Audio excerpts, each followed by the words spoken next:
Welcome to the Unveiled Epoch Echoes channel. Today, we're diving deep into an unexplored historical mystery in the heart of America, where the whispers of the past linger like morning mist over rolling hills, and the simplest of decisions can unravel threads of forgotten truths that stretch back to ancient times, binding the mundane to the mystical in ways that soothe the soul and invite dreams to wander freely through the corridors of history. Picture, if you will, the quaint town of Hollow, nestled in the verdant embrace of Pennsylvania's mountains, a place where time seems to saunter rather than sprint, and where the residents, generation after generation, found themselves ensnared in a debate so trivial yet profoundly enduring that it became the very fabric of their identity, a chronicle of quiet persistence that masked deeper secrets buried beneath the soil of their ancestors. It all began in the year 1827, when the town was but a fledgling settlement of hardy pioneers who had crossed the vast wilderness in search of fertile land and freedom from the old world's chains, their wagons creaking under the weight of hopes and heirlooms, the air thick with the scent of pine and promise as they staked their claims along the babbling creek, whose waters murmured ancient tales carried from distant glaciers.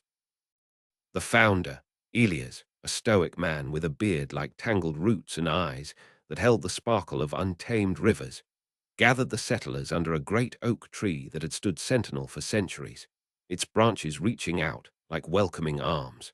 And there, in the golden light of a setting sun that painted the sky in hues of amber and rose, he proposed the creation of a town flag to symbolize their unity, a banner that would flutter proudly above the newly built town hall, embroidered with the image of Pennsylvania's official state bird, the ruffed grouse, a creature of the woods known for its elusive nature and the thunderous drum of its wings in springtime courtship.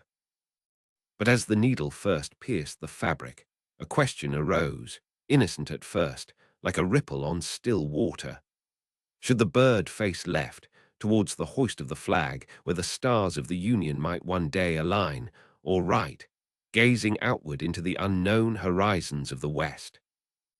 Elias, with his pragmatic mind shaped by the rigors of frontier life, argued for left, claiming it represented introspection and the roots they were planting in this new soil, a nod to the past that had brought them here, while his wife, Abigail, a woman of quiet fire whose lineage traced back to forgotten Celtic seers who had crossed oceans in search of prophecies, whispered that right was the direction of destiny, pulling the eye forward like the inexorable flow of time itself.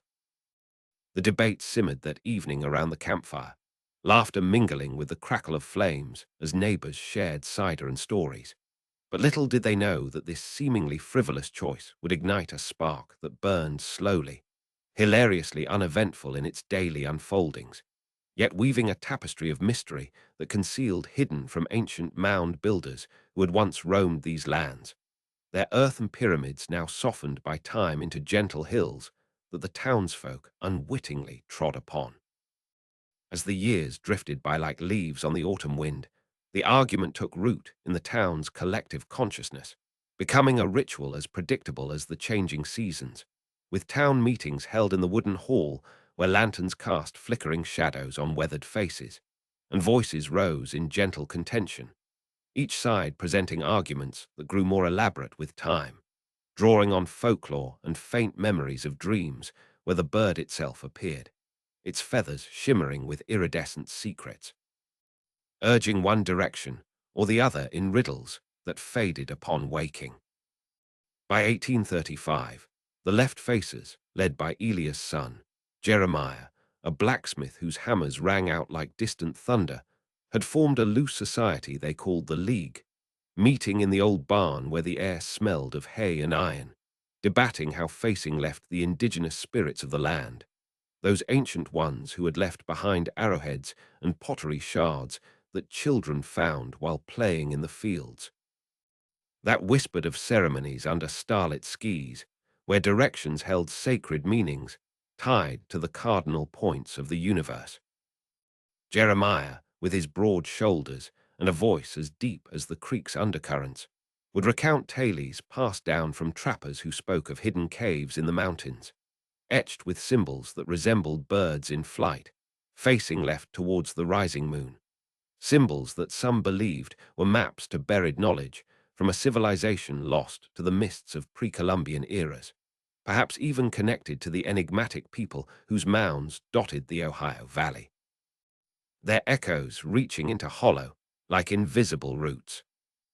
Meanwhile, the right faces, under the guidance of Abigail's daughter, a school teacher with eyes like polished agates and a mind sharp as a quill, gathered in the parlor of the homestead, sipping tea infused with wild herbs that grew along the creek banks, that right symbolized progress and the manifest destiny that was sweeping the nation. But in her softer moments by the fireside, confided to her closest friends about strange visions in her sleep, where the bird faced right towards glowing horizons that revealed forgotten truths, like ancient scrolls hidden in those same caves, detailing prophecies of unity and division that mirrored their own endless debate. The town, divided yet harmonious in its absurdity, carried on with daily life, farmers tilling soil rich with the detritus of millennia, merchants trading goods that sometimes included peculiar relics unearthed by beads of shell and bone that hinted at trade routes stretching to the Atlantic seaboard, where native tribes had exchanged stories with European explorers, blending myths that now fueled the flag controversy in subtle ways. Children grew up hearing the arguments at dinner tables, where plates of cornbread and venison stew were passed amid chuckles, the debate becoming a bedtime story that lulled them to sleep with its rhythmic predictability, yet planting seeds of curiosity about the deeper mysteries beneath their feet. As decades unfolded, like pages in a well-worn book, the chronicle grew painfully slow, each town meeting a repetition with slight variations, such as in 1852 when a traveling ornithologist named Dr.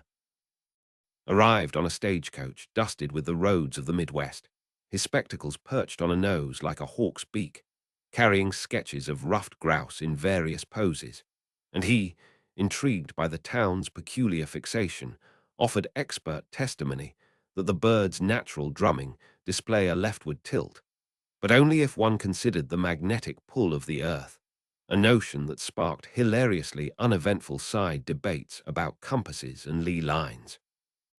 Those invisible energies that some whispered connected hollow to ancient stone circles across the ocean. Doctor, during his stay in the local, in where the aroma of apple pie wafted through creaking floorboards, shared private conversations with Jeremiah's grandson, Tobias, a young man with a for exploration who had begun mapping the nearby hills, discovering faint trails that led to overgrown mounds where, under the cover of night, he unearthed a small stone tablet inscribed with petroglyphs depicting birds facing both directions, a duality that suggested an ancient riddle meant to balance opposing forces. Perhaps a forgotten truth from the culture whose astronomical alignments pointed to celestial events that influenced earthly decisions. Tobias, his heart pounding like the grouse's wings in those moonlit digs, kept his findings secret at first, fearing they would only prolong the argument. But the mystery deepened when he dreamed of voices from the past, getting him to a hidden chamber beneath the great oak, where roots intertwined with bones, and that told of a cataclysmic event long ago, a flood or quake that had forced ancient peoples to encode their wisdom in symbols, including the bird as a guardian of directions, left for preservation and right for renewal. The town, oblivious to these discoveries, continued its leisurely squabble, with festivals held annually where flags with provisional birds, sometimes left, sometimes right, were paraded through streets lined with maple trees whose leaves turned fiery in fall, the air alive with the scent of cider presses and the sound of fiddles playing tunes that echoed Irish jigs brought by immigrants, blending with native rhythms that hinted at cultural fusions buried in time. By the Civil War's shadow in 1861, the debate took on a poignant hue as young men marched off to battle, carrying makeshift flags with the bird facing left for home and hearth or right for victory ahead. And letters home spoke of how the argument provided comfort in trenches, a hilariously mundane anchor amid chaos. Yet some soldiers returned with tales of visions in the smoke of battle, where the bird appeared as a spectral guide, facing directions that led to hidden caches of Confederate gold to be buried in the gold that might trace back to ancient trade with Spanish explorers who had ventured inland, leaving behind maps etched on bark that Tobias's descendants would later ponder. Post-war, the town rebuilt slowly, the argument resuming like a gentle stream after a storm, with widows and veterans gathering in the town square under lanterns that swayed in the breeze. Stories that now wove in elements of loss and resilience, the bird becoming a symbol of direction in grief, left for remembering the fallen and right for forging ahead. As the Industrial Revolution's tendrils reached hollow in the 1880s, with railroads chugging through the valleys like iron serpents, bringing outsiders who marveled at the ongoing debate. One such visitor, a historian named Professor Lydia, with her and bundles of yellowed papers, delved into the town's archives, dusty journals that revealed Elia's own secret. A diary entry confessing to a youthful encounter with a native elder who had gifted him a talisman, a carved bird facing ambiguously, whispered to hold the key to a forgotten spring in the mountains that bubbled with waters of eternal clarity, waters that could reveal truths when gazed upon under the full moon. Professor, her curiosity peaked like a flame in dry tinder, joined forces with the current left-facer leader, a woman of sharp wit and flowing skirts that rustled like whispers, and together they embarked on discreet excursions into the woods, where fireflies danced like living stars, and they stumbled upon the spring, its surface mirroring the night sky, and in its depths, visions swirled of ancient councils where shamans debated directions for migrations, left for safe harbors and right for bold discoveries, mirroring the town's folly in a cosmic joke that brought laughter even as it unveiled layers of mystery. Yet the debate plodded on, hilariously uneventful in public forums where arguments circled like wagons, with points about heraldry and vexillology introduced by a returning scholar in 1890, who brought books from European libraries describing medieval banners where birds faced left for and right for attack. But beneath this, his private notes spoke of the talisman's power, how it in her hand during storms, pointing to hidden grottos where petroglyphs glowed faintly, depicting stories of star-fallen beings who had taught the ancients about polarity, left for yin and right for yang, a balance disrupted by the town's endless indecision. The turn of the century brought electricity to Hollow, lights flickering on like awakened eyes, illuminating town meetings where the argument now included votes that always tied, 50-50, as if the town itself was enchanted to perpetuate the stasis. And children, playing in the attics of old homes, found forgotten letters from the 1830s hinting at a curse uttered by a disgruntled settler who had lost a bet on the bird's direction. A curse that bound the town to argue until a hidden truth was revealed, perhaps the location of a lost from the mound builders, a golden bird idol that could unite left and right in its symmetrical design. World War I's distant rumble in 1917 saw the debate pause briefly as flags were sewn hastily for soldiers, the bird facing right for hope overseas, but upon their return, tales of trench omens where birds appeared in dreams facing left for homecoming added fuel to the fire, and a young veteran, Elia's great-grandson, with scars like etched maps on his skin, took up the cause for left, but secretly explored the mountains with a lantern and pick, unearthing a chamber filled with clay tablets inscribed in a lost script, tablets that, when deciphered by a visiting linguist in 1925, revealed prophecies of a great revelation when the bird's direction was chosen, unlocking forgotten knowledge of herbal remedies and astronomical calendars that the ancients had used to predict bountiful harvests, knowledge that could transform the town if only they could agree.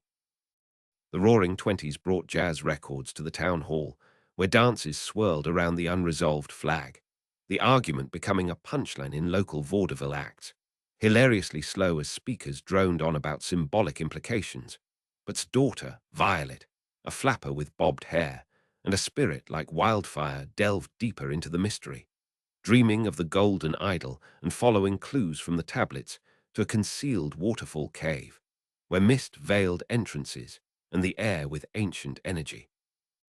Discovering murals that showed birds facing both ways in a cycle of rebirth, suggesting the debate was a test from the past to foster patience and unity.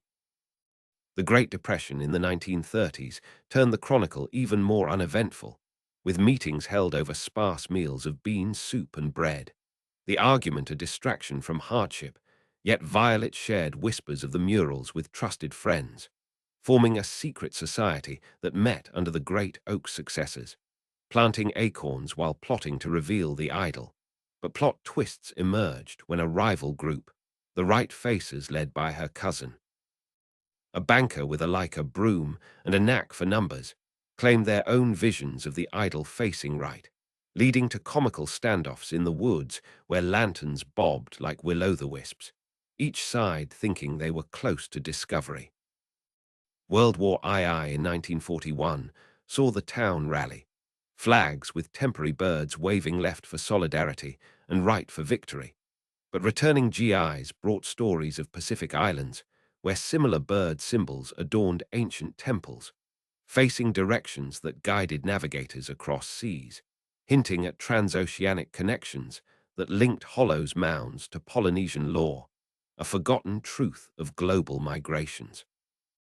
Post-war prosperity in the 1950s brought televisions to homes, where news of space races paralleled the debate, with arguments now including aerospace symbolism, left for orbital stability and right for thrust forward. And Violet's granddaughter, a housewife with a hidden passion for archaeology, unearthed more during backyard gardens, pottery with bird motifs that radiocarbon dated to 500 AD, revealing the mounds as observatories where ancients tracked solstices. The bird as a solar symbol, whose direction predicted weather patterns long lost to time. The 1960s counterculture infused the chronicle with psychedelic twists. Young hippies, the bird should face left for inner peace or right for cosmic expansion, while, now leading secret digs, found a crystal embedded in a mound, refracting light into patterns that spelled out riddles in Morse-like dots, leading to a buried chest containing scrolls of vellum, perhaps brought by Viking explorers who had wandered inland, detailing sagas of birds as omens in Norse mythology. Facing left for Valhalla's gates and right for Midgard's adventures. The debate droned on through Watergate scandals and moon landings, hilariously uneventful as petitions circulated and votes deadlocked. But the mystery built tension when descendant, a lawyer with slick hair and sharper words, attempted to suppress the findings, fearing they would disrupt town traditions, creating rising conflict as and clashed in moonlit confrontations, each claiming guardianship over the ancient secrets. The 1980s brought computers to the town library, where digital archives revealed connections to Freemason symbols, birds facing directions in esoteric rituals, and passed the torch to her son, Samuel, an engineer who used tech to map Lee lines, discovering electromagnetic anomalies at the mounds that suggested ancient energy harnessed for healing, the bird as a key to activation. As the millennium approached in the 1990s, the argument reached 90 years, with millennium bug fears hilariously tied to the bird's direction, left for backup systems and right for Y2K leaps. And Samuel, delving deeper, uncovered the golden idol in a climactic storm, its symmetrical form glowing as thunder rolled, revealing inscriptions that united left and right as two sides of wholeness, a forgotten truth from Atlantis-like predecessors who had seeded knowledge across continents. The revelations spread like wildfire through the town, tensions peaking in a final meeting where accusations flew, plot twists unfolding as confessed his family's own hidden lineage to the original curse setter, seeking redemption. With the idol's power, the town agreed on a bidirectional bird, symbolizing balance, resolving the 93-year debate in a satisfying wave of laughter and tears, unearthing prosperity through tourism to the mounds, where ancient truths now soothed the present. As the new millennium dawned over Hollow, with fireworks painting the night sky in bursts of that echoed the ancient solstice celebrations once held on those very mounds, the resolution of the bird's direction brought not an end, but a gentle evolution to the town's quirky legacy, transforming the once divisive flag into a beacon of harmony that fluttered above the town hall with the grouse poised in a clever optical illusion, appearing to face left or right, depending on the angle of the wind or the viewer's perspective, a design born from Samuel's engineering prowess and the idol's symmetrical wisdom, sparking fresh debates not of conflict, but of wonder, as visitors from afar flocked to witness this marvel, their cars winding up the mountain roads like pilgrims to a shrine, bringing with them curiosity that breathed new life into the sleepy streets, where cafes now served herbal teas inspired by the ancient remedies unearthed from the scrolls, teas that promised clarity of mind and soothed the spirit with of wild mint and elderberry harvested from the creek banks, under the watchful eyes of descendants who guarded the secrets with a mix of pride and playful secrecy. Yet, even in this era of resolution, whispers of deeper mysteries persisted, like the faint rustle of leaves in a breeze that carried echoes from the past. For Samuel, now an elder with silver hair that gleamed like the crystal he had found, began experiencing dreams where the birds spoke in riddles anew, hinting at undiscovered chambers beneath the town itself, perhaps under the old homestead where foundations cracked mysteriously during spring thaws, revealing glimpses of subterranean passages that led to labyrinths carved by ancient hands, passages adorned with frescoes depicting not just birds, but entire avifauna processions, facing myriad directions as if mapping a cosmic compass rose that aligned with stars unseen in modern skies polluted by city lights. His granddaughter, a tech-savvy archaeologist with gadgets that, like the talisman of old, took up the mantle, organizing nocturnal expeditions with a small band of townsfolk who had inherited the left facer or right facer bloodlines, their flashlights cutting through the darkness like swords of light as they navigated tunnels damp with the scent of earth and eternity, relics that told forgotten stories of a great convergence, where indigenous tribes had met with wayward explorers from distant lands. Perhaps even survivors of lost colonies like Roanoke, who had fled inland carrying European trinkets mingled with native amulets, all centered around the bird as a totem of navigation through life's uncertainties. The discoveries unfolded slowly, hilariously uneventful in their methodical pace, with team members over which way to turn at forks in the tunnels, left for caution or right for boldness, echoing the original debate in subterranean jest. But each find added layers to the chronicle, like a pottery shard inscribed with a map that pointed to a hidden valley where rare grouse nested in patterns that mimicked ancient constellations.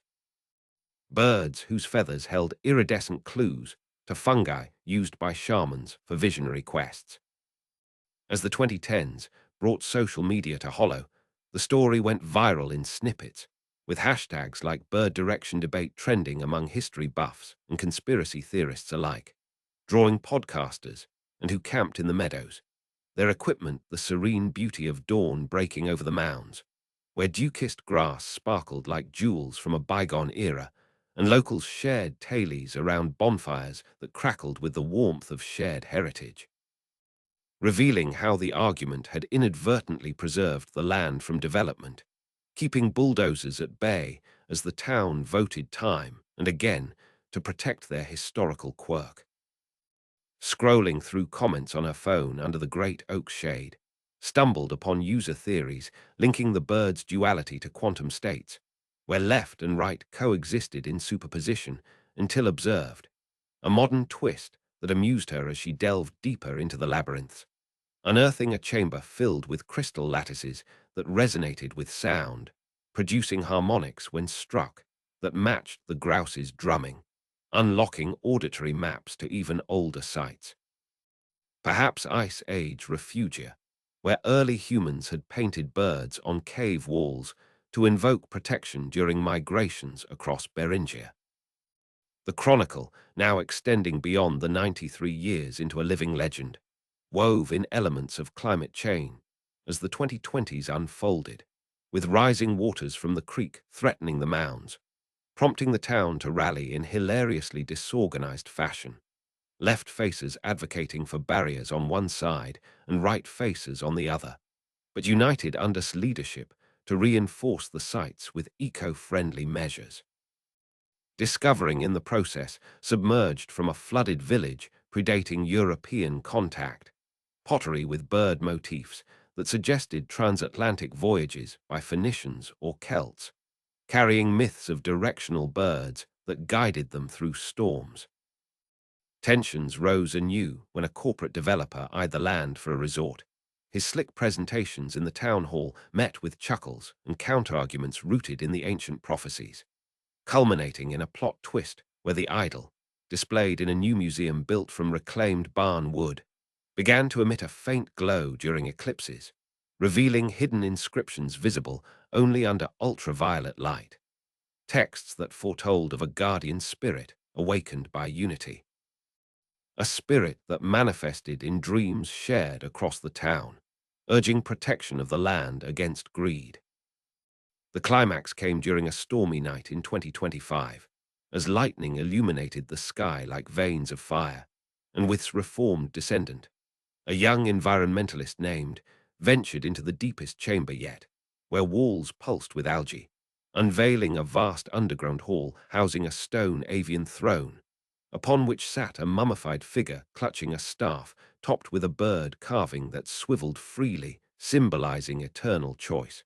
And as they touched it, visions flooded their minds of the town's future, prosperous yet preserved, where the debate evolved into annual festivals celebrating both directions, left for heritage and right for innovation, drawing global seekers who found solace in the slow, soothing rhythm of Hollow's enduring mystery. With the threat averted through community action inspired by these revelations, the town settled into a peaceful cadence, the flag waving proudly as a reminder that some arguments, though painfully slow and hilariously uneventful, uncover truths that bind generations, whispering forgotten stories from ancient times into the ears of those who listen, lulling them into dreams where birds soar freely, unbound by left or right, in the vast expanse of history's embrace. As the years rolled onward into the late 2020s, with the world outside Hollow buzzing like a hive of digital bees, social feeds scrolling endlessly with debates far more heated than their own bird quandary, the town embraced its role as a quiet custodian of mysteries, where the golden idol now rested in a glass case within the museum, its subtle hum felt only by those who lingered too long in the exhibit hall, a vibration that stirred memories not their own. Of ancient artisans hammering gold under torchlight in caverns that echoed with chants invoking the spirits of direction, left for the earth's embrace and right for the sky's boundless reach.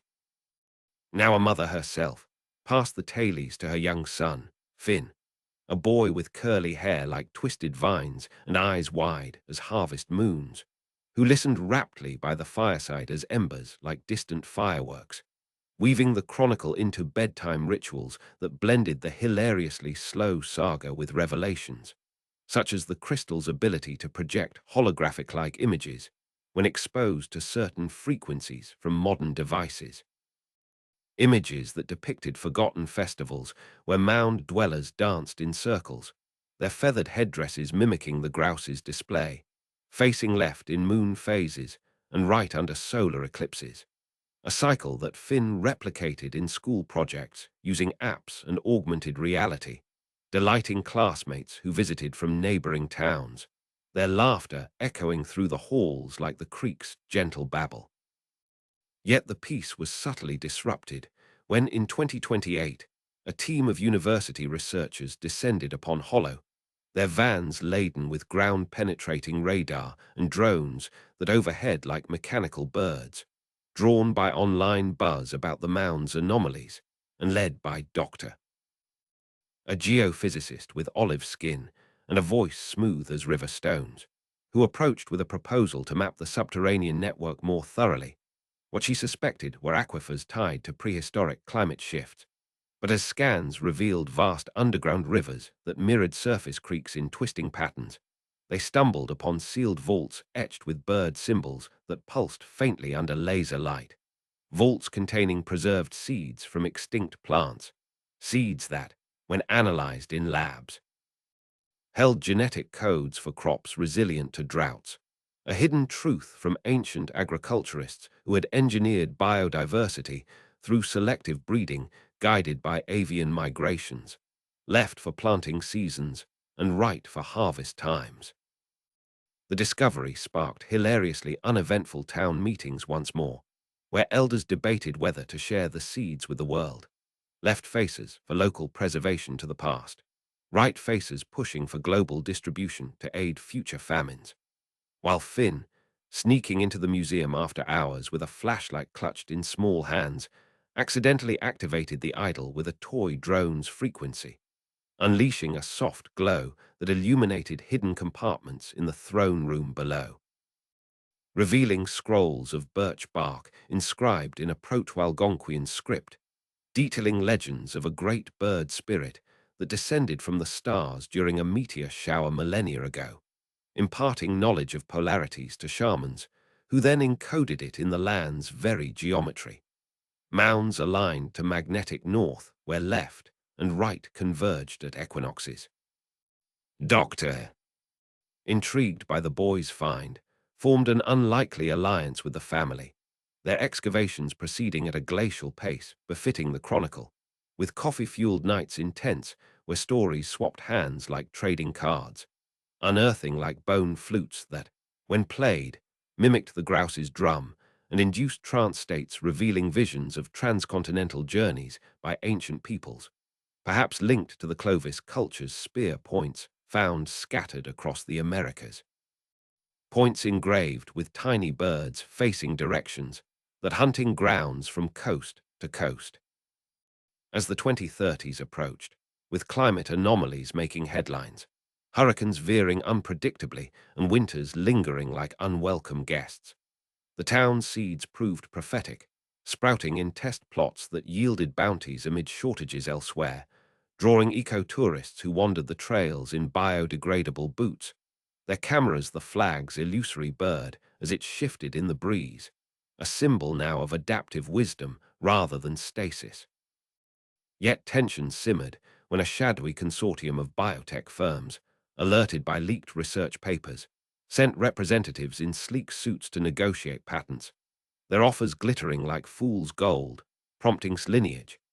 Now in sister, Clara, a fierce attorney with a ponytail that swung like a pendulum, to rally the community in legal battles that dragged on hilariously slow in courtrooms echoing with references to indigenous rights and forgotten treaties. All while and Finn delved deeper into the vaults, discovering chambers with murals of celestial birds navigating asteroid fields, suggesting extraterrestrial influences on earthly directions.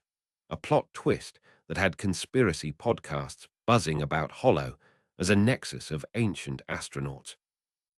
The climax built during a solar storm in 2032, auroras dancing over the mountains like ethereal veils, when the crystal resonated with solar flares, projecting a map across the night sky visible only to those attuned through the flute's music, a map leading to a pinnacle mound untouched by time, where atop a stone altar lay a twin idol, this one of silver, facing neither left nor right but upward, symbolizing transcendence, and as the town gathered under the lights, debates dissolved into awe, the uniting them in a ceremony that echoed ancestral rites, planting the resilient seeds in communal fields while stories that lulled the weary to sleep under blankets of stars.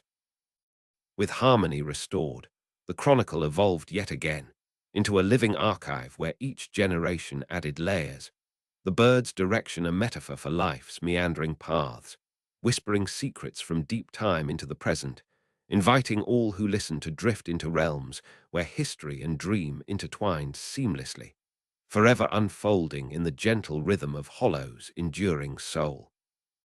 As the 2040s shimmered into view like heat waves rising from summer asphalt, Hollow had transformed into a beacon of eco-harmony, its mounds now designated as a UNESCO heritage site, where holographic tour guided visitors through virtual reconstructions of ancient ceremonies, the bird symbol pulsing in augmented reality overlays that shifted directions based on the user's gaze. A technological nod to the original debate that elicited chuckles from school groups bussed in from Philadelphia, their young voices echoing across the valleys as they debated left versus right in playful, while now a revered elder with wrinkles like the creek's meanders and a cane carved from the great oak's wood, sat on her porch sipping tea from those resilient plants, watching Finn, grown into a visionary architect, design sustainable homes that incorporated mound geometries for natural cooling. Homes where walls whispered audio tailies of the chronicle activated by voice commands, blending the hilariously slow history with interactive twists that revealed hidden compartments in furniture, mimicking the underground vaults with drawers containing replica for children to discover. Yet mysteries lingered like fog in the hollows, for during a routine scan in 2042, Dr. Successors uncovered a new layer beneath the silver idol's altar, a geodesic dome of crystal quartz that amplified seismic vibrations, interpreting them as messages from the Earth's core, vibrations that patterned like the grouse's drum to predict quakes with uncanny accuracy, a forgotten truth from tectonic shamans who had fault lines using bird migrations as harbingers, left for subduction zones and right for uplift, prompting the town to install early warning systems that saved neighboring communities from disaster, sparking alliances where once there was isolation. Finn, collaborating with Clara's daughter, Aria, a climatologist with freckles like star maps and a laugh that cut through tension like a breeze, analyzed the dome's data during midnight sessions in the museum's lab, where screens glowed with fractal patterns echoing petroglyphs, unearthing algorithms encoded in the crystals that modeled weather cycles from eras, algorithms now adapted for global simulations to combat rising seas. But not without hilariously uneventful committee meetings, where left faces advocated for conservative models and right faces for aggressive forecasts, their arguments circling like the town's eternal symbol. As artificial intelligence permeated daily life in the 2050s, with drones delivering goods along Lee lines and AI assistants narrating personalized versions of the chronicle based on user preferences, left-leaning for nostalgic souls and right-leaning for futurists, the dome revealed its deepest secret during a geomagnetic reversal simulation, projecting visions of an antediluvian civilization that had harnessed polarity for levitation tech. Birds as emblems of magnetic flight paths that allowed stone monuments to be moved effortlessly, a plot twist that had Arya and Finn racing through tunnels with portable scanners, discovering levitating orbs in sealed niches, orbs that, when aligned, lifting small objects in demonstrations that wowed international conferences, streamed live from the town hall. Tensions escalated when a rogue AI, programmed by a distant corporation seeking to exploit the tech, infiltrated the museum systems, attempting to skew the bird's digital representation to proprietary directions, leading to a cyber standoff where the community's hackers, descendants of the original debaters, in a virtual arena, their code battles as slow and methodical as the 93-year argument, culminating in a triumphant restoration where the idol's glow neutralized the intrusion. unveiling encrypted files within the orbs that detailed ethical guidelines from the ancients, warnings against imbalance that mirrored the town's lesson in unity.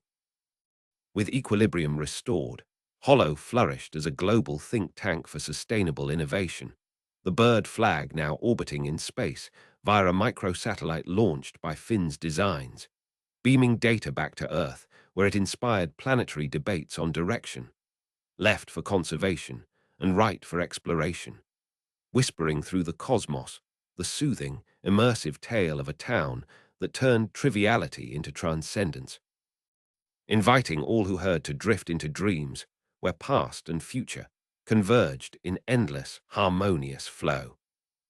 As the 2060s unfolded like a digital dawn breaking over silicon horizons, Hollow stood as a nexus where history intertwined with quantum futures, its flag now digitized in metaverse replicas, where avatars debated the bird's direction in virtual town halls that spanned global servers, the symbol evolving into an NFT collectible that shifted orientations based on blockchain votes, hilariously slow in transaction times that mirrored the original 93-year slog.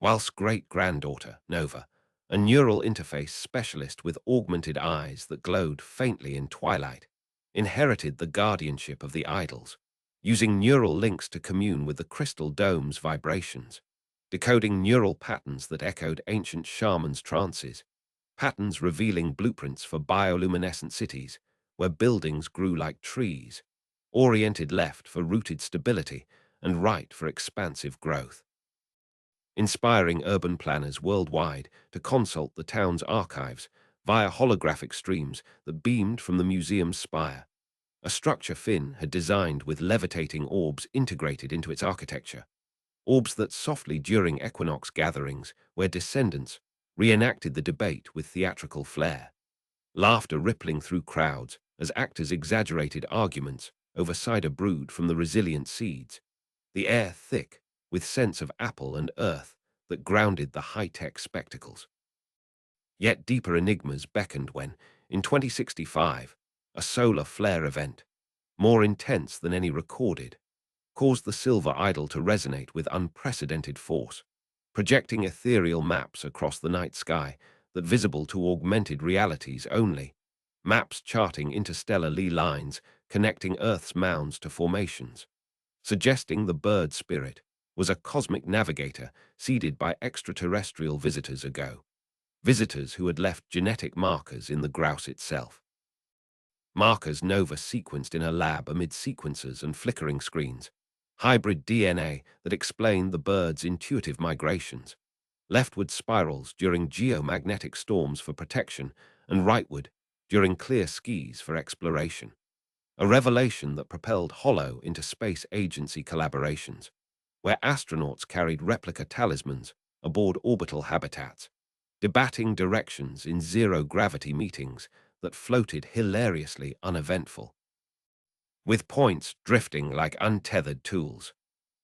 Arya's lineage, now in her grandson Kai, a biologist with dreadlocks braided like ancient vines and a suit patterned with petroglyphs, ventured to lunar outposts to test the orb's levitation in vacuum, discovering they amplified regolith manipulation for habitat construction, unlocking forgotten truths of lunar bird-like craters aligned to terrestrial cardinal points, craters that held meteoritic mirroring the town's vaults, whispering of panspermia events where life-bearing comets had been guided by polarity fields, left for seeding oceans and right for terraforming lands.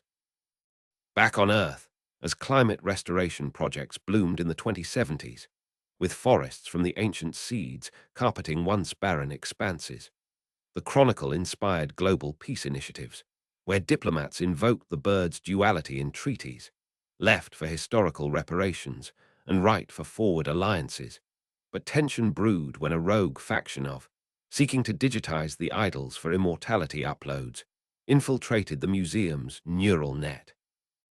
Their hacks manifesting as glitchy visions in users' implants, visions twisting the bird into monstrous forms that sowed discord in virtual debates, prompting Nova and Kai to rally a digital their countermeasures unfolding in code duels as painstakingly slow as the original argument, layer upon layer of encryption peeled back like onion skins until the idol's core harmonics purged the intrusion, revealing embedded prophecies of a singularity event where left and right merged into omnidirectional awareness, a climax that unified the town in a grand fusion festival under auroral skies, when neural fireworks synced with grouse drumming, echoed through implants, resolving the incursion with revelations that enhanced human cognition worldwide, allowing minds to navigate multidimensional realities with the ease of a bird in flight.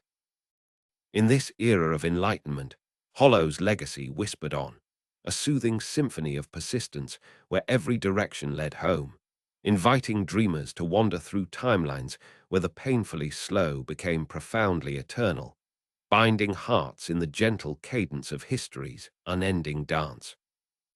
As the 2080s bloomed with the soft glow of neural auroras engineered to mimic natural phenomena, Hollow emerged as a pilgrimage site for mind wanderers from across the solar system, its mounds now interfaced with quantum networks that allowed remote dreamers to traverse virtual replicas of the underground labyrinths, where avatars glided through chambers pulsing with holographic petroglyphs, debating the bird's direction in simulated town meetings that unfolded at the speed of thought, yet retained the hilariously slow charm of oral traditions, with pauses for virtual cider breaks that evoked the scent of autumn orchards through sensory implants, while Nova's descendants, led by her great-grandchild Orion, a symbiosis engineer with skin embedded in tattoos that shifted patterns like the grouse's feathers, delved into merging human consciousness with the crystal dome's archives,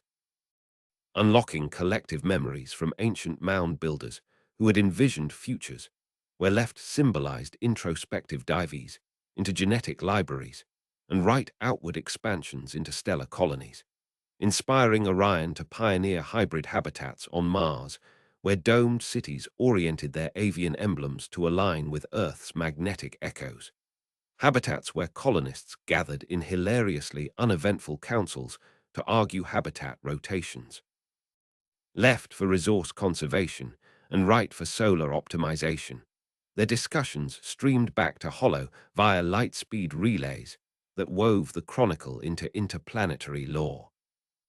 Yet whispers of unresolved enigmas persisted, for during a cosmic alignment in 2087, when Jupiter and Saturn conjoined in a dance unseen for centuries, the twin idols resonated in tandem, emitting waves that traversed the quantum net to reveal concealed data strata within the orbs, strata encoding narratives of parallel timelines where the original debate had branched into alternate histories.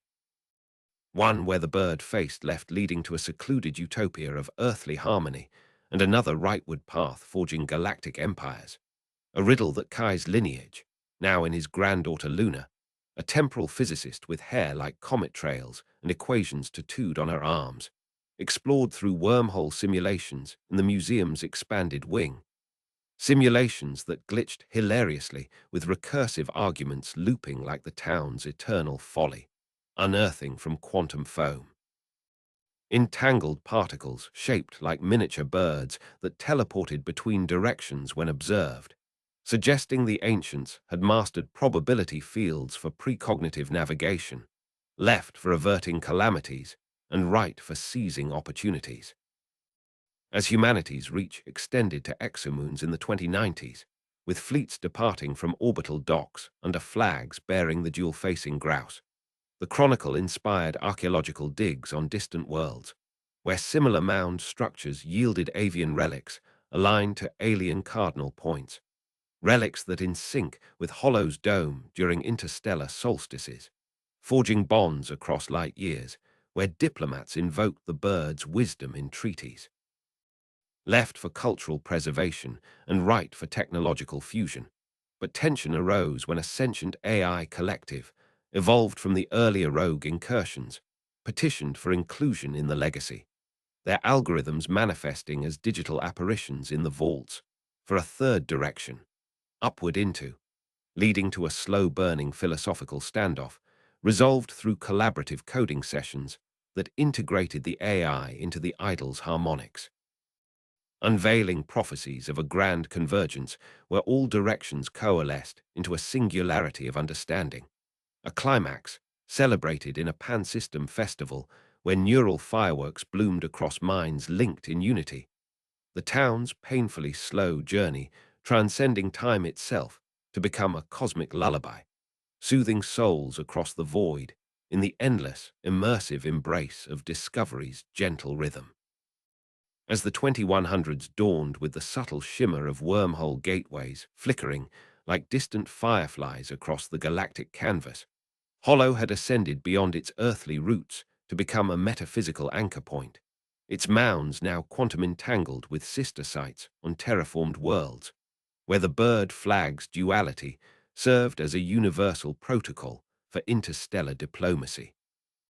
Hilariously slow negotiations unfolding in holographic chambers where alien envoys debated orientations in their own tongues, left for hive mind consensus and right for individualistic leaps, while Orion's progeny, a collective of mind-linked siblings known as the Echo Clan, with neural webs that pulsed like living constellations, curated the idol's ever-expanding database, integrating cultural myths where avian totems guided migrations through asteroid belts, revealing forgotten truths of a pangalactic federation that had ceded directions as fundamental laws, left for gravitational wells of stability and right for event horizon escapes, inspiring the clan to engineer empathy engines that broadcast the chronicle's soothing essence across light years, lulling war-weary species into truces with tales of the town's 93-year folly turned wisdom.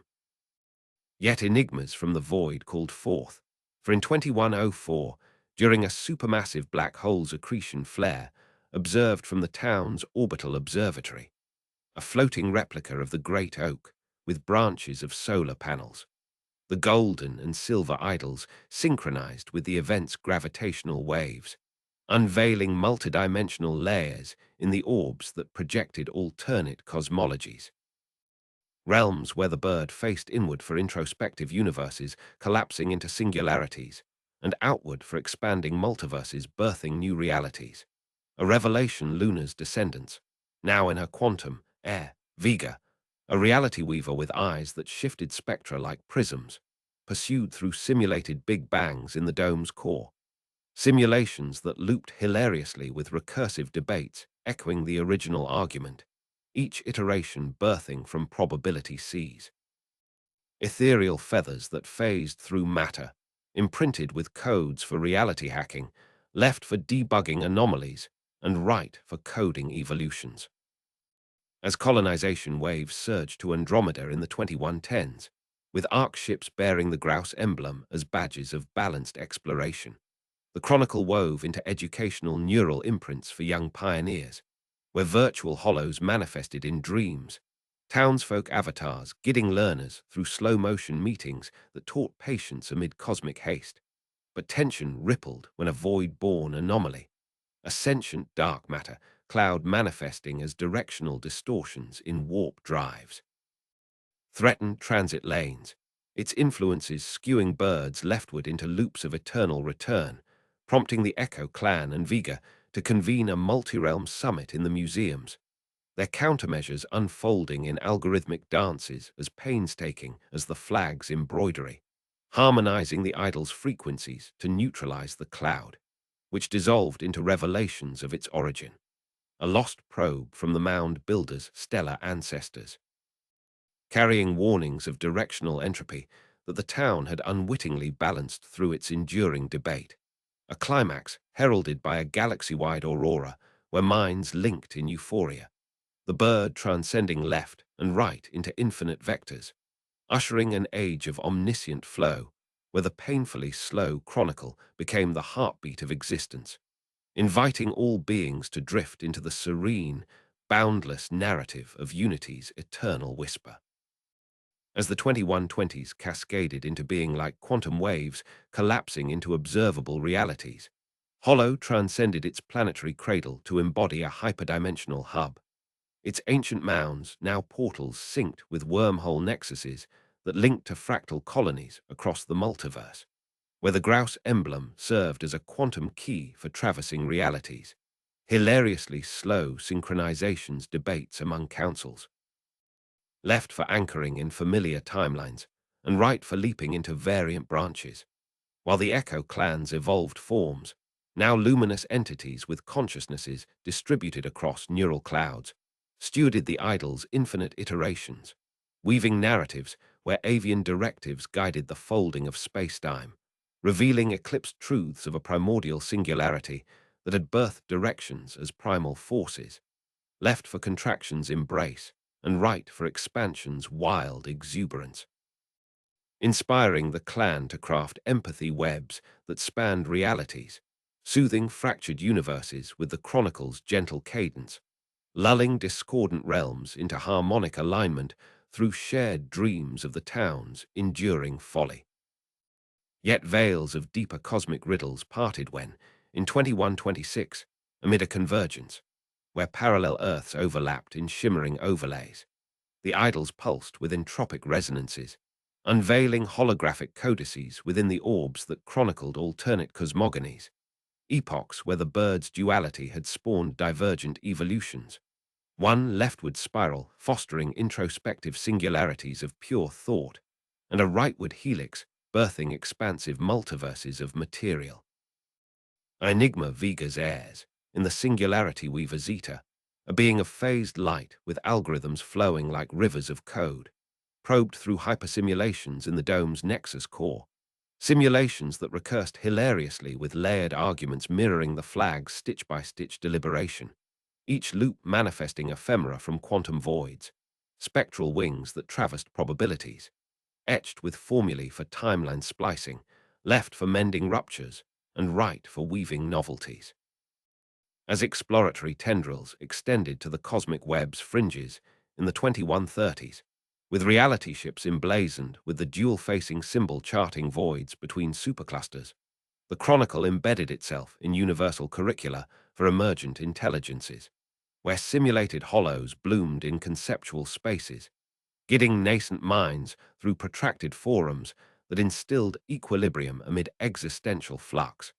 But discord echoed when an abyssal entity, a consciousness born from dark energies expanse, manifesting as directional voids in probability fields, encroached upon the nexuses, its voids biasing birds leftward into cycles of infinite regression, compelling the Echo clan and Zeta to orchestrate a transrealm symposium in the museum's chamber, their harmonizations unfolding in symphonic algorithms as deliberate as the 93-year discourse, layer upon resonant layer attuning the idols to dispel the entity, which unraveled into disclosures of its genesis, a relic echo from the mound billed as cosmic progenitors, bearing admonitions of directional disequilibrium that the town's persistent unity had counterbalanced, a pinnacle moment illuminated by a corona where consciousnesses fused in rapture, the bird eclipsing left and right into boundless spectra, heralding an epoch of holistic flux where the languid, whimsical chronicle pulsed as the cosmos's lullaby, beckoning all essences to meander through infinities where the ordinary unfurled into the sublime, in the tranquil, perpetual symphony of existence's whisper. As the 2140s materialized like echoes, rebounding through infinite corridors of possibility, Hollow had dissolved its physical boundaries to inhabit a symphonic continuum, its foundational mounds now resonant nodes in a web of entangled realities, where the grouse's emblem functioned as a fractal cipher for navigating the hilariously protracted deliberations, persisting in assemblies where beings convened to ponder directional nuances, left for delving into nested infinities of self-reflection, and right for radiating outward into uncharted expanses of otherness. While Zeta's luminous progeny, the Harmony Veil, a collective of phased essences interwoven with cosmic strings, curated the idol's boundless emanations, interlacing sagas where avian archetypes steered the curvature of fate, unveiling obscured verities of an source that had instantiated polarities as elemental harmonies. Left for the symphony's introspective cadences, and right for its exuberant crescendos, the veil to orchestrate resonance fields that spanned continua, pacifying turbulent realities with the chronicle's tranquil timbre, inviting discordant existences into melodic convergence via communal reveries of the town's timeless whimsy. Yet shrouds of profounder universal conundrums unfurled when, in 2148, during a solstice, wherein myriad big bangs aligned in symphonic overlay, the idols vibrated with primordial frequencies, manifesting ethereal palimpsests within the orbs that narrated variant ontogenies, eons where the bird's polarity had germinated divergent essences, a leftward coil contemplative voids of potential, and a rightward vortex proliferative realms of manifest.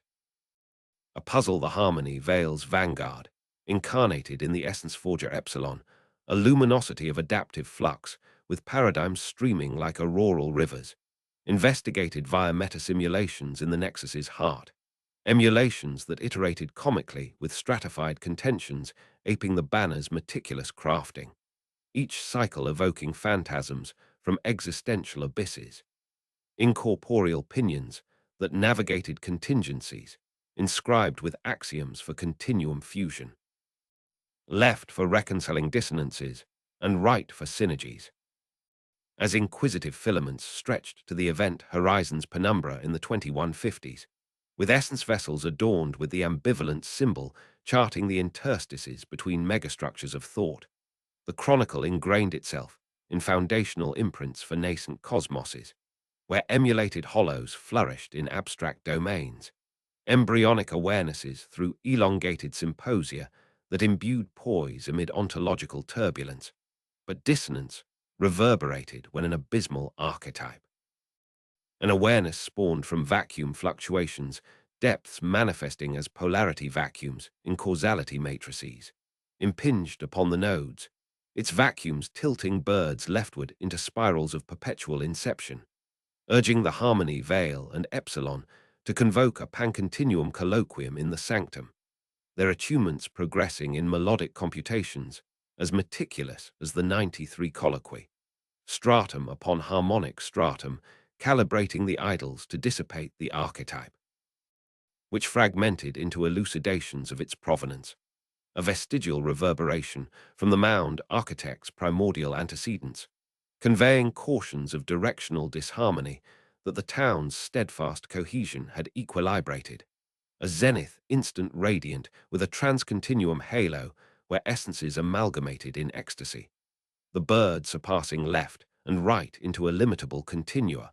inaugurating a phase of integral dynamism where the leisurely, capricious chronicle throbbed as the multiverse's serenade, summoning all quintessences to saunter through eternities where the prosaic blossomed into the transcendent, in the serene, everlasting orchestration of being's murmur. As epochs cascaded into the 2160s like harmonics, ascending infinite scales, Hollow's essence permeated the fabric of all that is, its knolls transmuted into vibrational anchors amid lattices of interwoven fates, where the ruffed grouse's sigil operated as a holographic key for harmonizing divergent streams, comically extended discourses enduring in ethereal parliaments where intelligences assembled to contemplate subtleties, left for immersion in layered profundities of introspection and right for projection into unexplored vistas of alterity, whilst Epsilon's radiant offspring, the Concord Cascade, a nexus of synchronized luminosities braided with eternal filaments, shepherded the idol's limitless radiations, entangling epics wherein feathered paradigms directed the arc of destiny, disclosing veiled certitudes of a genesis core that had engendered dualities as foundational melodies.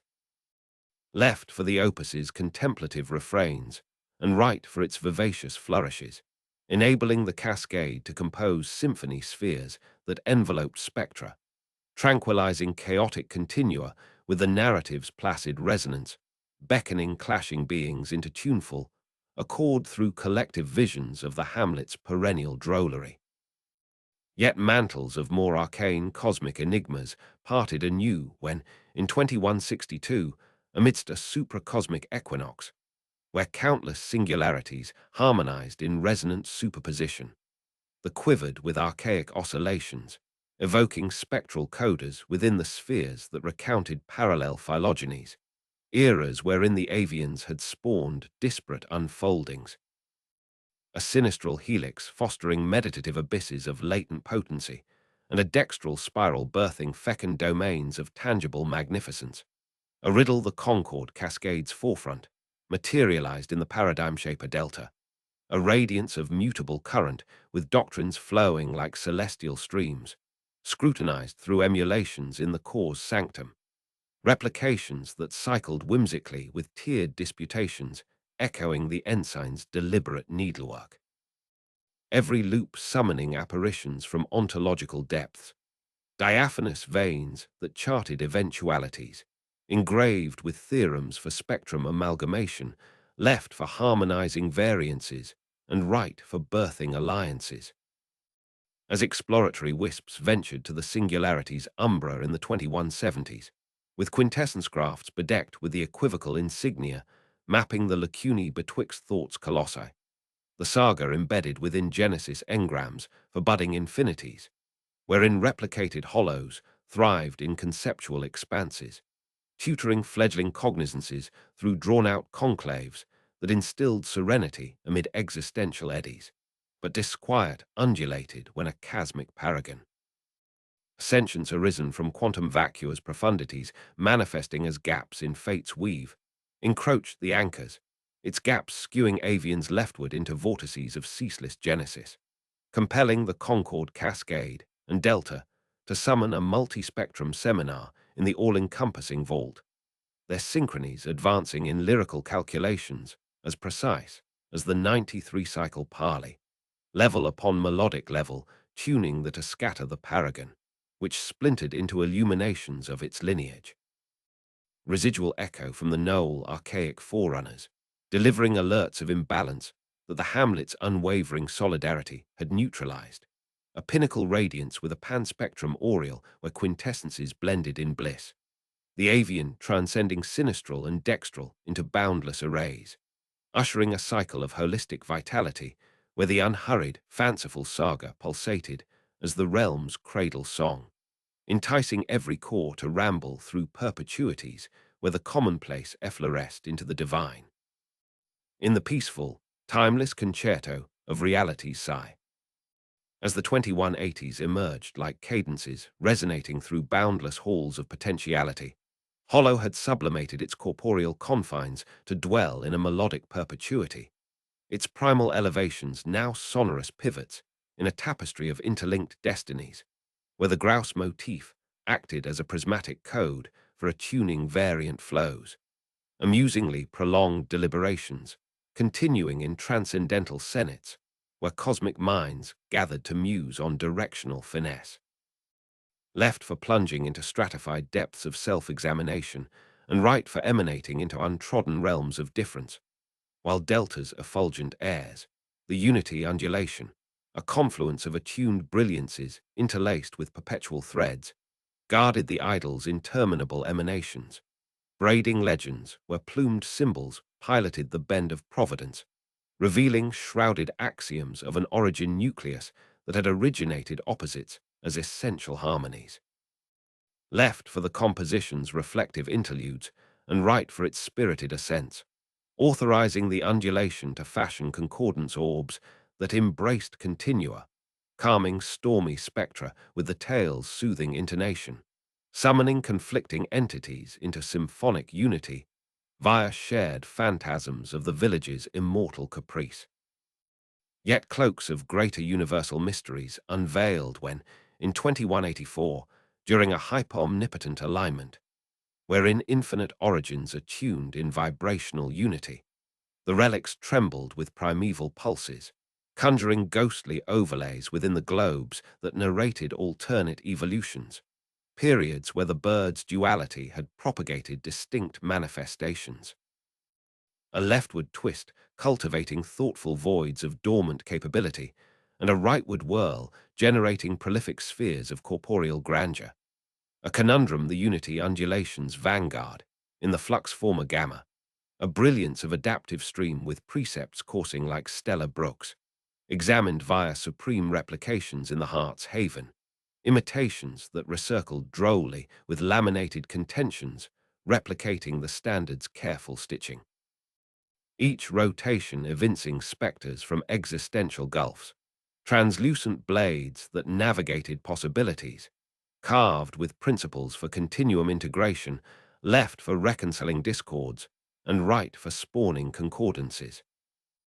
As inquisitive tendrils extended to the void's threshold in the 2190s, with spiritships graced with the ambiguous mark delineating the voids amid cognition's titans, the chronicle instilled itself in inaugural stamps for emerging eternities, where mimicked hollows prospered in ideational realms, instructing nascent perceptions through extended assemblies that conferred calm amid ontological swirls.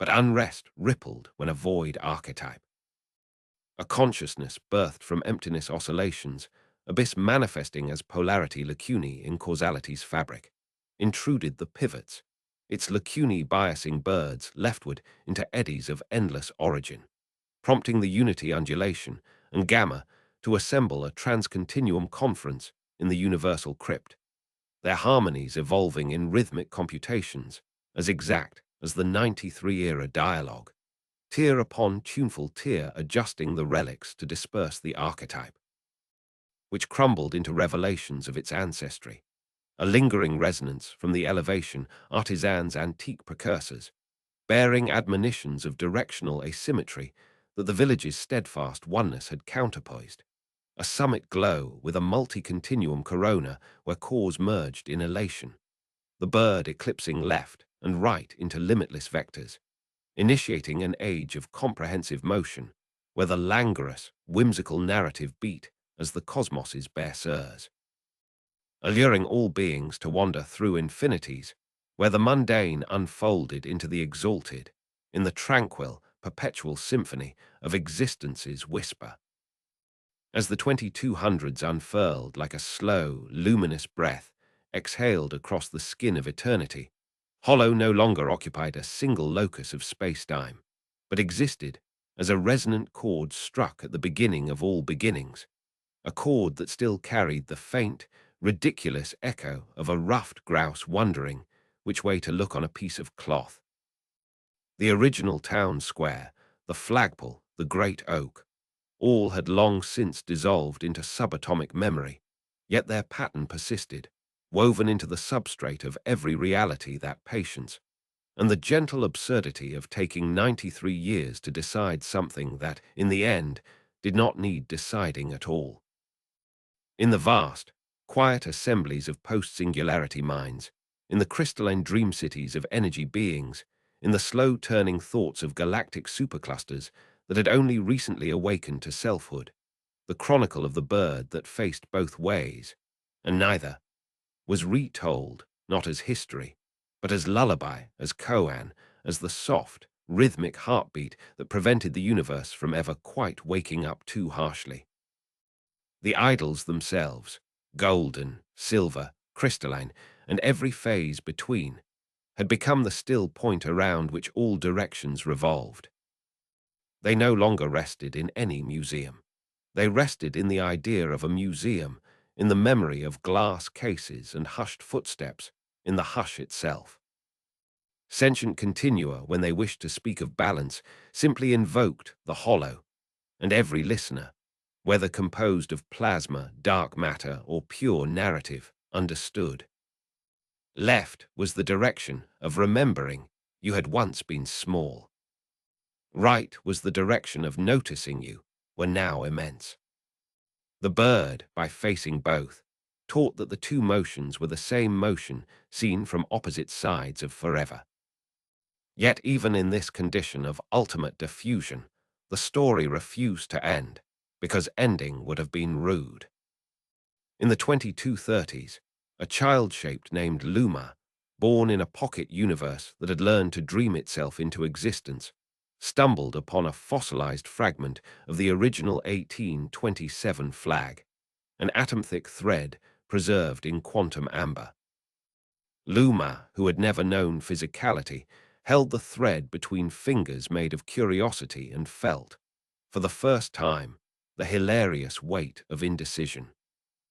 The thread vibrated with the voices of Elias, Abigail, Jeremiah, Tobias, Violet, Samuel, Finn, Nova, Orion, Zeta, Epsilon, Delta, Gamma, and every soul who had ever stood beneath a lantern or a star and argued, with perfect sincerity, about whether a painted bird should tilt its head 3 degrees to the left or 4 to the right.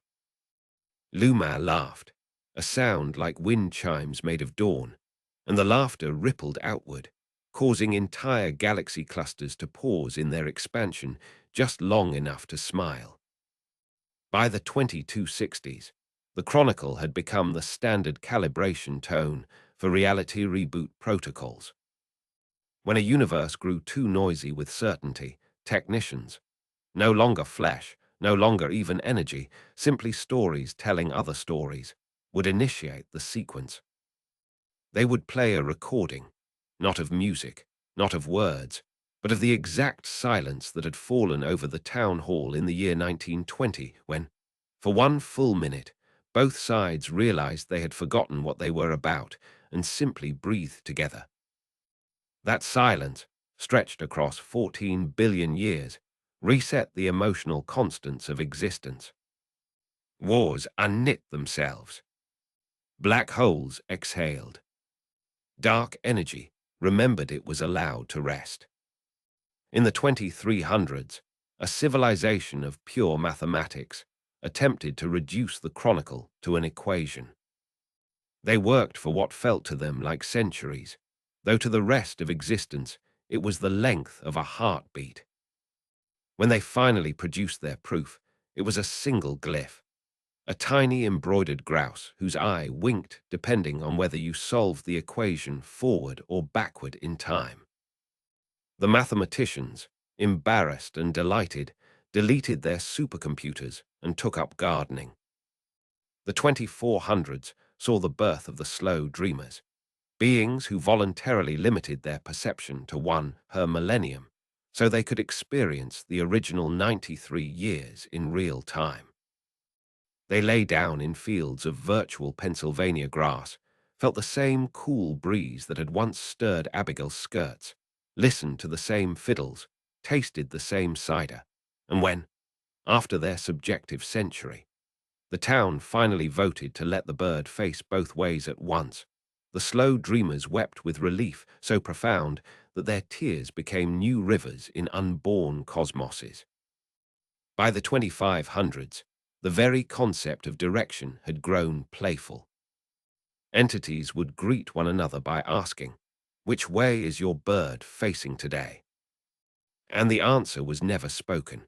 It was felt as a gentle tilt in the soul, a microscopic lean left for tenderness, right for mischief, or, most often, a perfect, trembling stillness that meant I contain both and neither and everything between. And still the story would not conclude, because conclusion would have been impolite. In the 2700s, alone, a descendant of no one and everyone, who still carried the shape of a human child because some shapes are worth keeping, arrived at the place where Hollow had once stood. There was no there, only a faint shimmer like heat above summer pavement. The sat, cross-legged in empty space, and waited. After a while, perhaps a picosecond, perhaps a trillion years, a single ruffed grouse materialized, feathers catching light that had not existed for. The bird regarded them with one bright, unhurried eye. Left or right? They asked, smiling. The grouse drummed once, soft, ridiculous, perfect, and turned its head in a way that was neither, both, and something else entirely.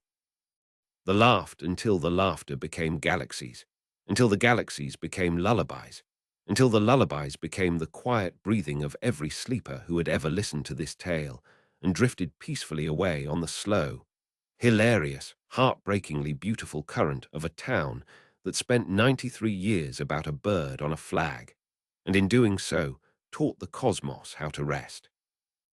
And somewhere in the soft folds between one moment and the next, the flag still flutters, the oak still shades, the creek still whispers, and the bird, bless its patient, feathered heart, still hasn't quite made up its mind.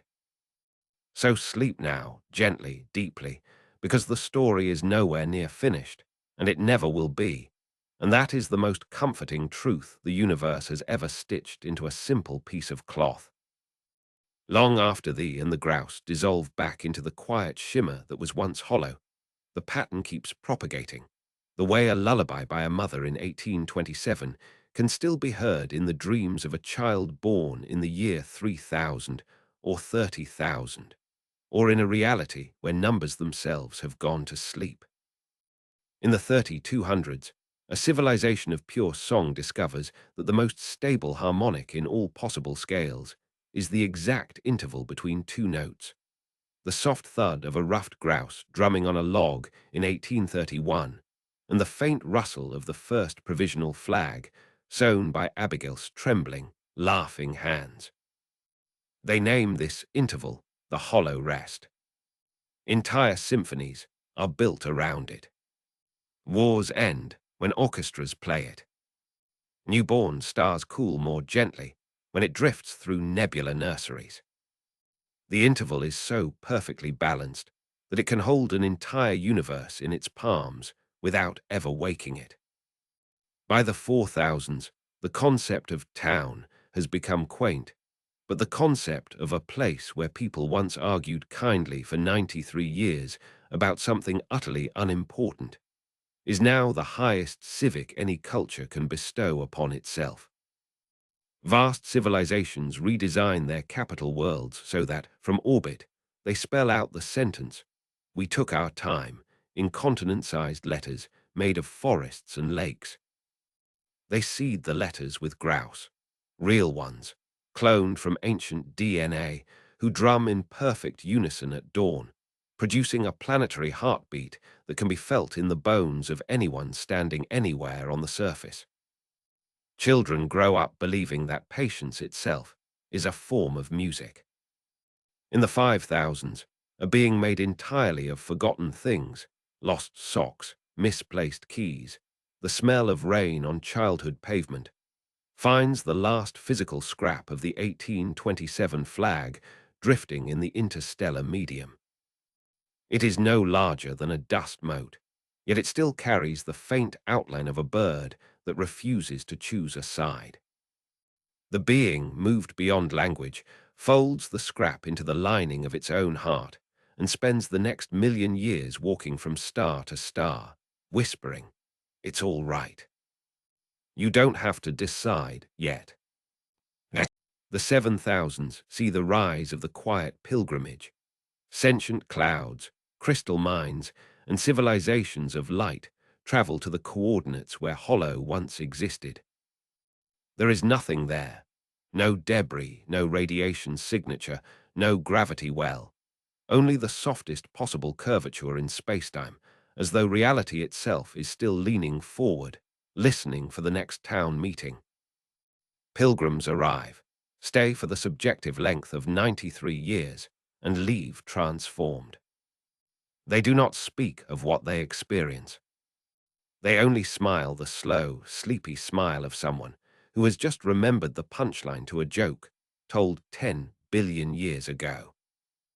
In the 9000s, the universe itself begins to wind down, not in catastrophe, but in the gentlest possible exhalation. Entropy, having nowhere left to go, settles like a cat in a sunbeam. Galaxies dim. Black holes evaporate into lullabies. And in the final flicker before heat death, every remaining consciousness gathers in a dream that is shaped exactly like the town square of Hollow on a warm September evening in 1920. Lanterns sway. Cider steams. Someone is making a very long, very earnest speech about heraldic convention. Someone else is falling asleep against a tree. The flag flutters overhead, the bird on it turning its head left, then right, then neither, then both, then simply resting, eye half closed, content. No one votes. No one needs to. The meeting is called to order and adjourned in the same breath, and the breath is the last breath the universe ever takes. And then there is only the softest hush, the hush that has always been there, waiting beneath every argument, every discovery, every empire and lullaby and slow, ridiculous, perfect drumbeat. The hush says, very quietly, left or right? And the hush answers itself with infinite tenderness. Sleep now. There's no hurry.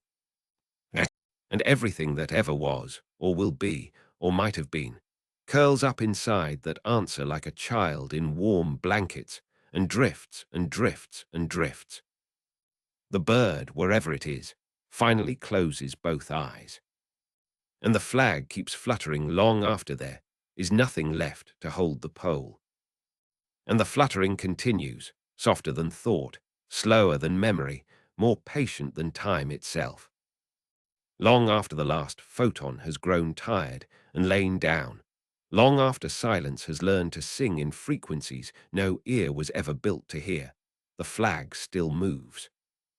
There is no wind, no pole, no fabric, no light to cast a shadow, and yet it moves. The motion is the memory of motion, the idea of a breeze that once slipped between maple leaves in 1849 and decided it liked the sound of human laughter too much to ever fully leave. In the country that exists after the end of countries, in the epoch that comes after the end of epochs, there is a place that is not a place where the meeting is still gently, lovingly, hilariously in session. The chairs are arranged in a circle that has forgotten how to be round. The lanterns have become tiny sleeping suns.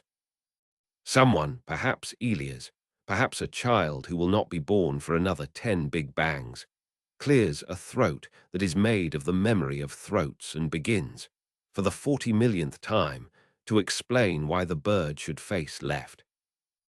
The explanation is tender, meticulous, and lasts exactly one eternal instant, which is the same length as 93 years when no one is in a hurry. Across the circle, someone else, perhaps Abigail, perhaps a nebula that has learned how to blush, prepares to counter with the case for right. The counter-argument is already perfect, already unnecessary, already loved. It will take another eternal instant to deliver, and everyone present is looking forward to it with the drowsy contentment of people who have nowhere else to be and nothing else to do except be kind to one another forever. Between speeches, the grouse itself appears, not as flesh, not as symbol, but as the pause everyone takes when they realize they have forgotten what they were about and remember that forgetting was the entire point. It drums once, a sound like a heartbeat, realizing it no longer needs a heart. The drumbeat travels outward, becomes the rim of the universe, becomes the rim of the next universe, becomes the soft border where one dream hands the next dream its coat and says, "Your turn to be the world for a while." Children who were never born and will never die chase one another through the aisles of maybe, shouting, left, and right, and both, and neither, and let's have pie instead. Their footsteps are the only clock that still works, and it only ever tells one time.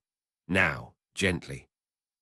Somewhere in the middle of forever, the original flag, reduced to a single thread, reduced to the memory of a thread, reduced to the memory of the memory of a thread, finally completes its last, perfect stitch.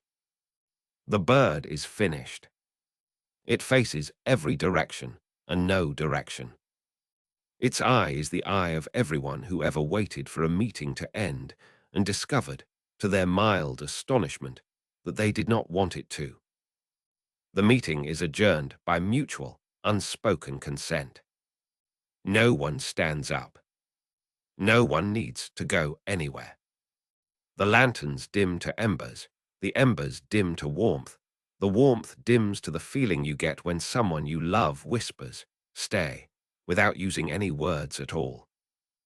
And the flag, freed at last from the tyranny of deciding, folds itself into the shape of a blanket. It tucks the entire cosmos in. The cosmos, every war that never quite happened, every poem that was almost forgotten, every small town that ever spent a century learning how to be gentle with itself, sighs once happily and pulls the blanket up to its chin. Outside the blanket, outside the idea of outside, the grouse drums one final time. The sound is so soft that only the silence hears it. The silence smiles, the way silence has always smiled, when it remembers it is also a lullaby. And everything that ever was, is, will be, might be, or once dreamed of being, finally, perfectly, ridiculously asleep. The flag keeps fluttering, of course. It always will. There is no hurry. There never was. And still the fluttering goes on, softer than the softest possible thing, slower than the slowest possible remembering. There is a moment, though moment is far too hurried a word, where even the blanket woven from the flag begins to forget it was ever cloth. It becomes simply the idea of warmth, the way a lullaby becomes simply the idea of safety long after the last note has drifted out an open window in 1883 and decided to stay in the air forever. In this place that is no longer a place, the grouse has laid its head beneath one wing. It is not sleeping. It is listening. It has always been listening. It was listening when Elias first proposed the flag in 1827, listening when Violet laughed so hard cider came out her nose in 1932, listening when Finn's great-granddaughter Nova pressed her forehead to the golden idol in 2065 and whispered thank you to people who would never hear her. The grouse has the best ears in all of existence. They are made of the little gaps between heartbeats where mercy hides. The circle of chairs has become a single chair. Then it becomes the memory of a single chair. Then it becomes the feeling you get when you are very small and someone much larger lets you sit in their lap while they argue gently about something that does not matter at all and never did. Everyone who ever attended the meeting is sitting in that lap now. There is plenty of room. There has always been plenty of room. Someone, no one is sure who, and it hardly matters, begins humming. The tune is the exact sound the creek made when it first decided to curve around the bottom of the hollow instead of cutting straight through. Other voices join, not because they recognize the song, but because they recognize the shape of the silence underneath it. The humming has no beginning and no end. It simply arrives, the way rain arrives when the world has been waiting politely for exactly the right amount of time. A child, perhaps the same child-shaped luma, perhaps every child who ever chased fireflies past bedtime, reaches out and touches the flag blanket. The child's hand passes straight through it, because there is nothing solid left to touch, and yet the child feels the faint nap of woven wool, the tiny raised stitches where Abigail once pricked her finger and left a single drop of blood that no one ever noticed. The child smiles the slow, secret smile of someone who has just been told the best bedtime story in the universe and is pretending to fall asleep so the storyteller will keep going. The storyteller, of course, keeps going. The story is always the same story, and it is always different. Sometimes it is told in the language of neutron stars cooling into diamond. Sometimes it is told in the language of dandelion seeds that never quite landed. Sometimes it is told in the language of two elderly women on a porch in 1957, rocking so slowly the chairs forget which direction is forward.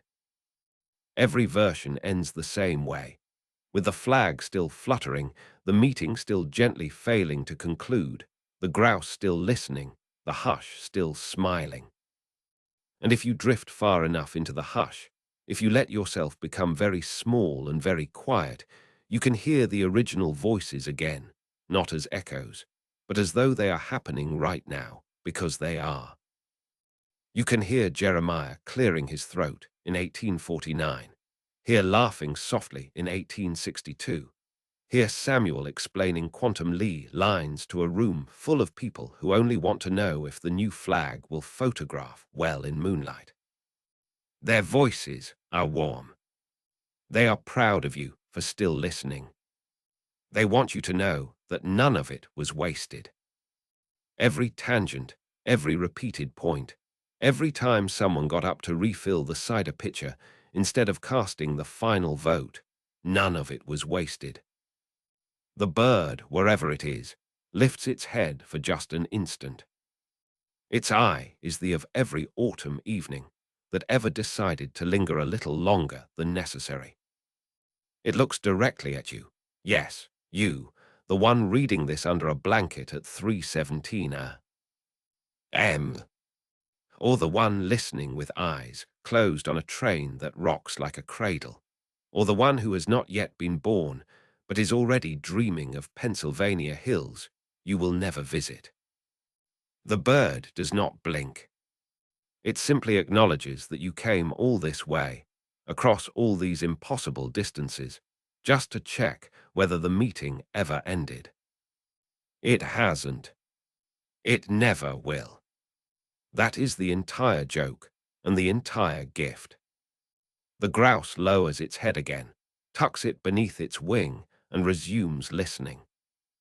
The flag flutters once more, just once, very softly, the way a page turns in a book you are too sleepy to keep reading but too happy to close. And the hush gathers you up, the way it has gathered up every weary, every curious star, every forgotten argument, every laugh that escaped into the night and decided to stay there forever. It wraps you in the flag that was never finished. It rocks you the way the world was always meant to be rocked, slowly, ridiculously, with infinite kindness. And it whispers, in the voice of every person who ever waited 93 years for an answer they already carried in their hearts. Left, right, both, neither. It was never about the bird. It was always about the waiting. It was always about the love that lived in the waiting. Sleep now. The meeting is adjourned only when you are ready. And you never have to be ready. The flag will keep fluttering long after readiness has gone to bed. It always has. It always will. There is no hurry. There never was. And the fluttering has grown so quiet now that only the ones who have forgotten how to hurry can still hear it. It is no longer a motion of cloth, nor even a memory of motion. It is the pause between two heartbeats when the heart realizes it no longer needs to prove it is alive. It is the tiny hush that slips in whenever someone, somewhere, in some form, chooses kindness over being right. That hush is the flag now. That hush has always been the flag.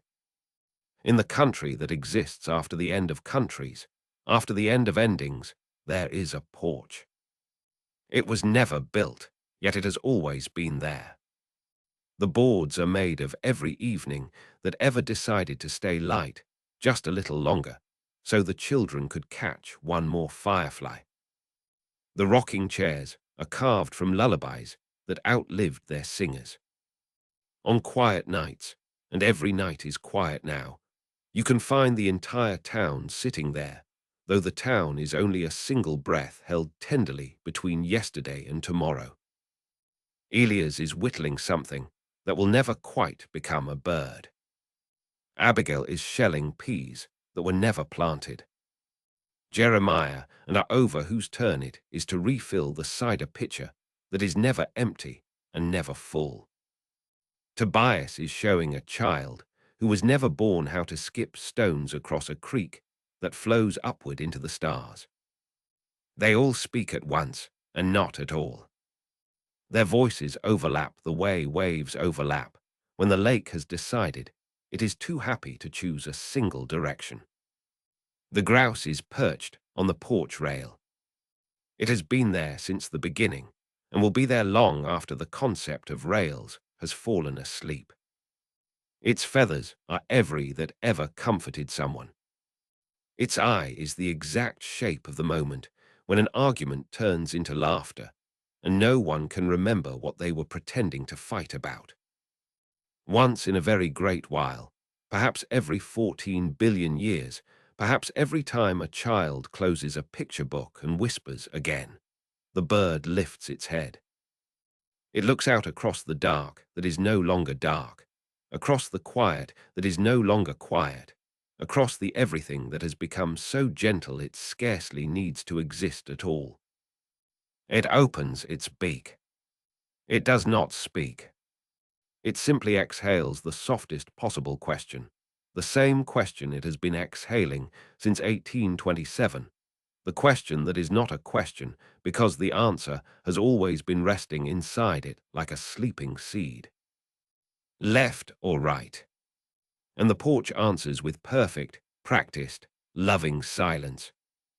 The silence is the vote that was always being cast in every dragged-out speech, in every refill of cider, in every autumn leaf that refused to fall until someone had finished their sentence.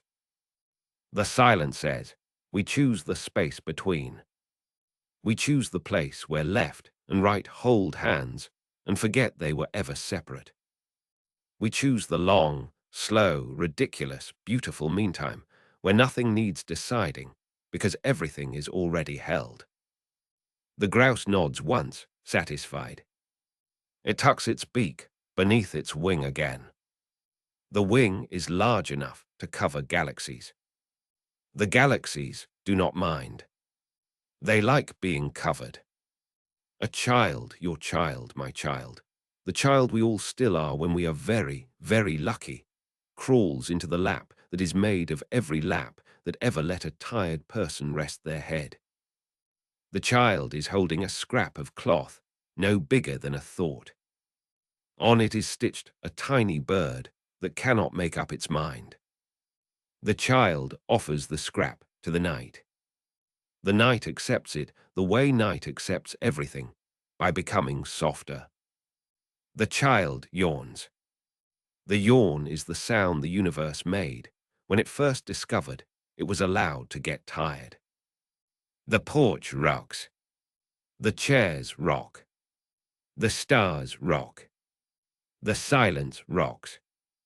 Everything rocks in the gentlest rhythm imaginable, the rhythm of a mother who knows the song is ending, but keeps humming anyway because the child is almost asleep. Almost. But not quite. Because the story refuses to end, not out of stubbornness, but out of perfect, limitless courtesy. It waits. It will always wait. It has all the time in the world, because it has become the part of the world that time goes to when it needs to rest. And so the flag flutters on, in the place where fluttering has become another word for breathing. It flutters in the rise and fall of your chest, as you read this under the covers with a flashlight made of leftover starlight. It flutters in the tiny sigh you give when you finally let your eyes close.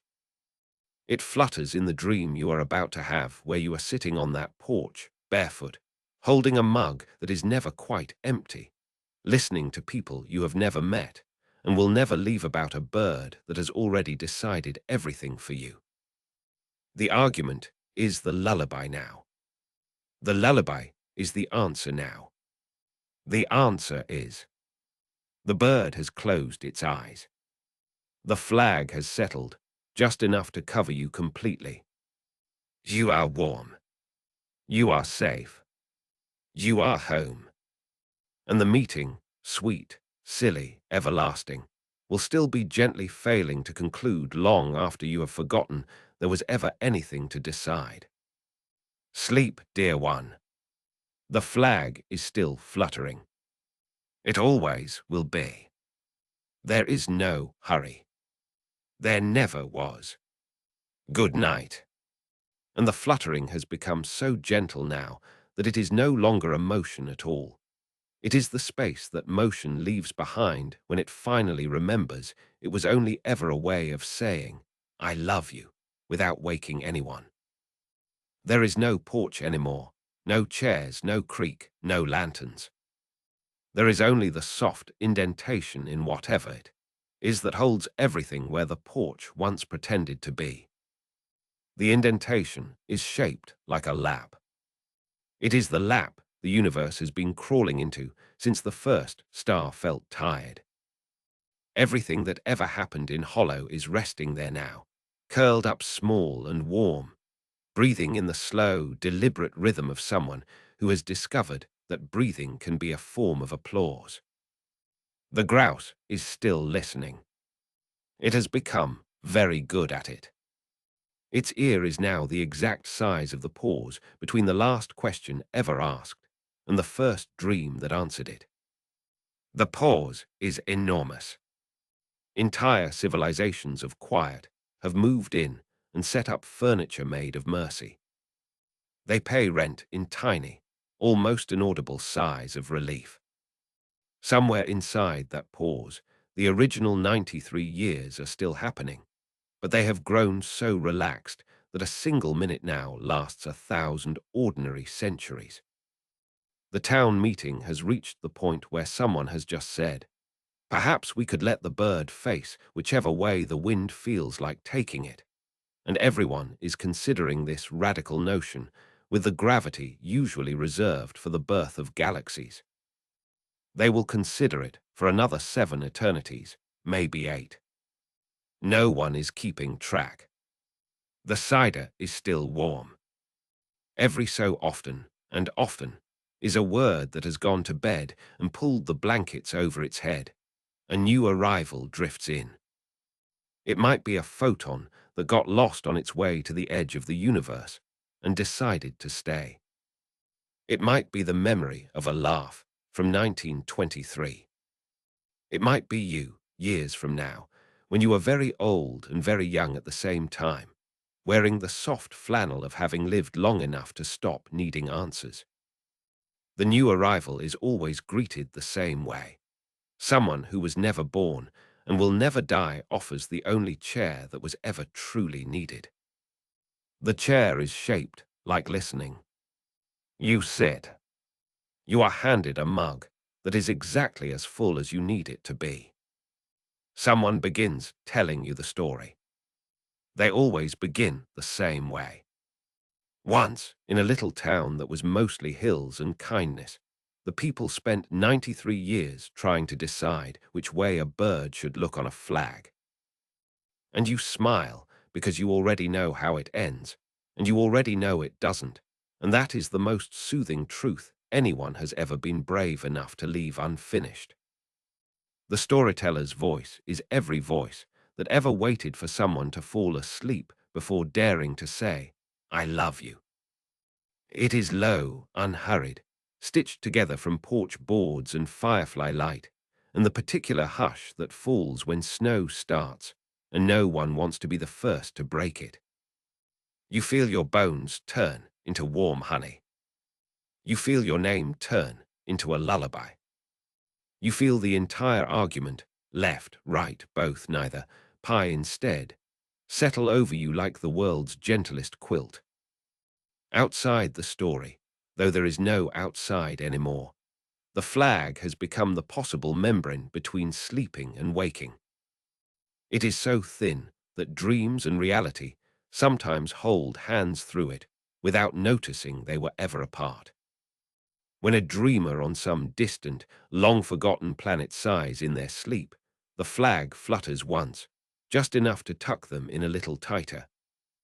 When a waking child on a world that will not be born for another 10 big bangs whispers, "I'm not tired," the flag flutters again, softer than forgiveness, and the child's eyes grow heavy with the sweetest possible betrayal.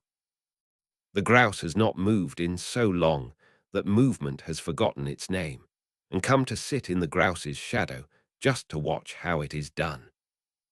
The grouse's shadow is large enough to cover every bedtime that was ever postponed because the story wasn't finished. The shadow is cool and dark and smells faintly of cider and wood smoke and the particular safety of knowing tomorrow can wait. And the story keeps telling itself, not because it must, but because it is now the place where everything that was ever afraid of ending goes to remember it was always being held. You are in the story now. You always were. You are the pause between the question and the answer. You are the cider passing from hand to hand. You are the laugh that starts in 1887 and finishes in the heat death of the universe and is still funny. You are the child on the porch, the elder in the chair, the bird on the rail, the flag in the breeze itself. You are the long, slow, ridiculous, perfect meantime where nothing needs to be decided because love has already cast every vote and miscounted none. Sleep, beloved. The meeting is still in session.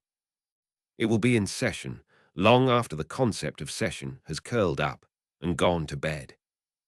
The flag is still fluttering, though fluttering is now just another word for the way love breathes when it thinks no one is looking. Left, right, both, neither. None of it matters. You are here. You are held. You are warm. Good night, good night, good night. The story will keep you. It always has. It always will. There is no hurry. There never was.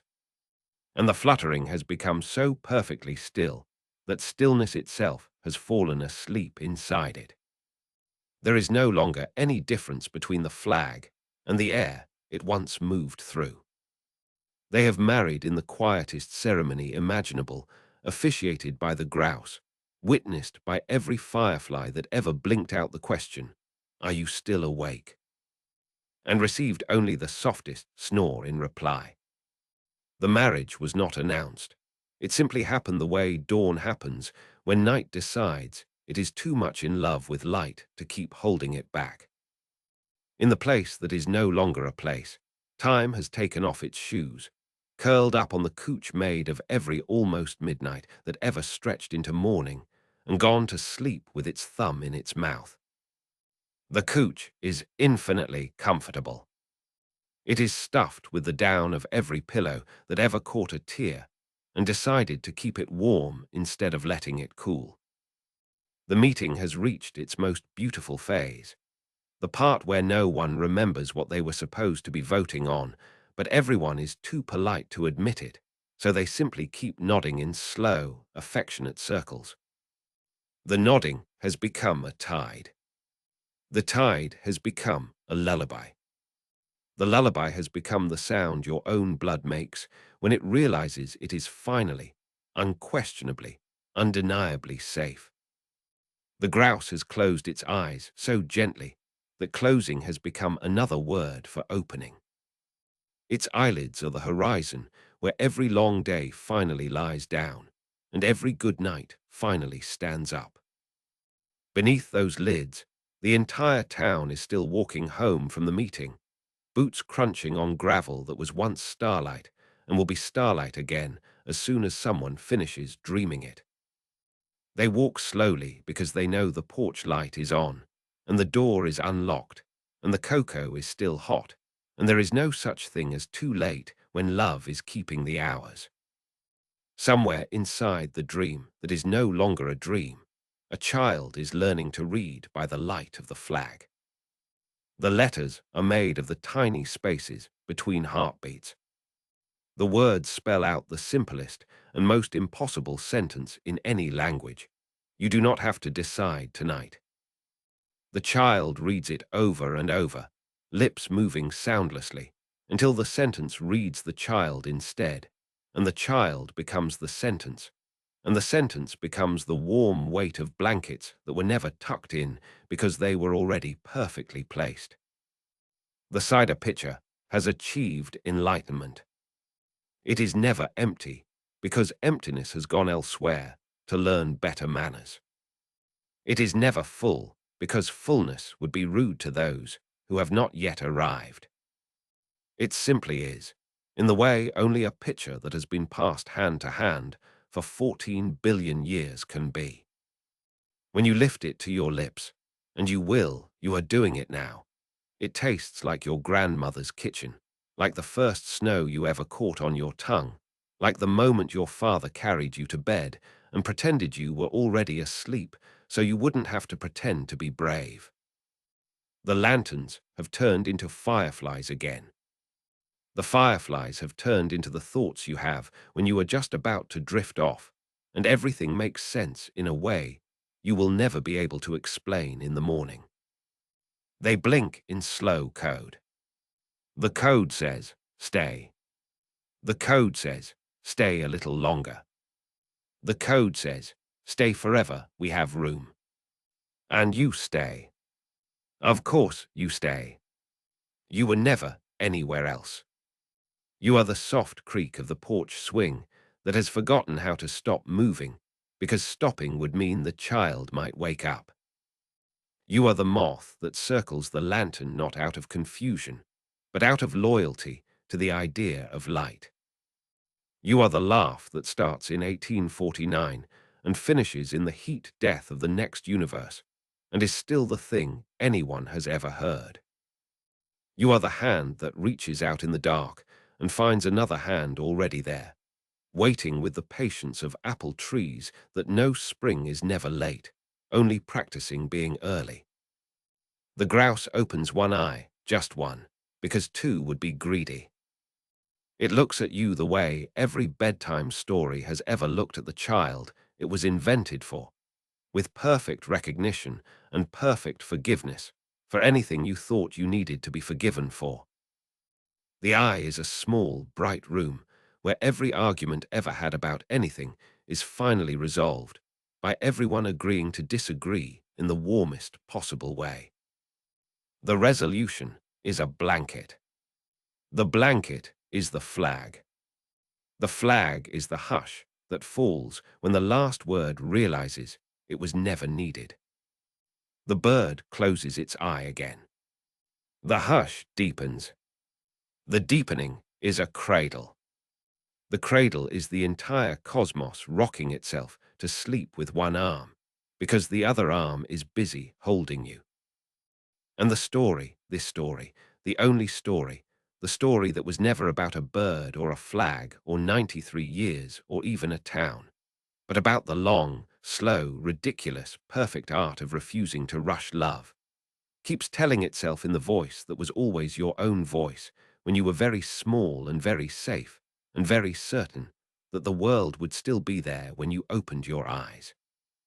It will be. It always is. It always was. Sleep, beloved. The meeting has adjourned into your breathing. The flag has become the rise and fall of your chest. The grouse is keeping watch with the softest possible vigilance. Left, right, both, neither, tomorrow, yesterday, never, always. None of the words fit anymore. Only one word is left, and it is being whispered by everything that has ever existed, or will ever exist, or is existing right now in the tender, trembling space between your heartbeat and the next. Stay. Stay.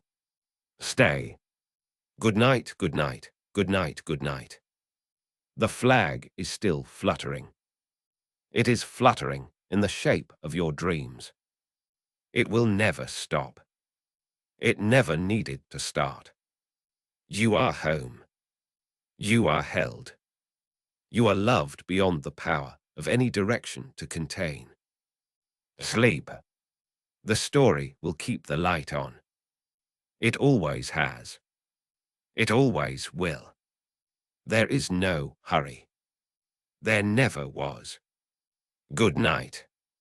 And the fluttering has become the quietest thing that ever was, so quiet that quiet itself leans in to listen. There is no longer even a memory of wind. There is only the place where wind once went when it needed to rest its arms. That place is shaped like the hollow beneath a wing. The wing belongs to the grouse, and the grouse belongs to the hush, and the hush belongs to you. It always did. Everything that ever happened in hollow is now happening in the soft cup of your hand. You are holding it the way you hold a soap bubble when you are 6, and have just discovered that the world can be fragile and still not break if you love it carefully enough.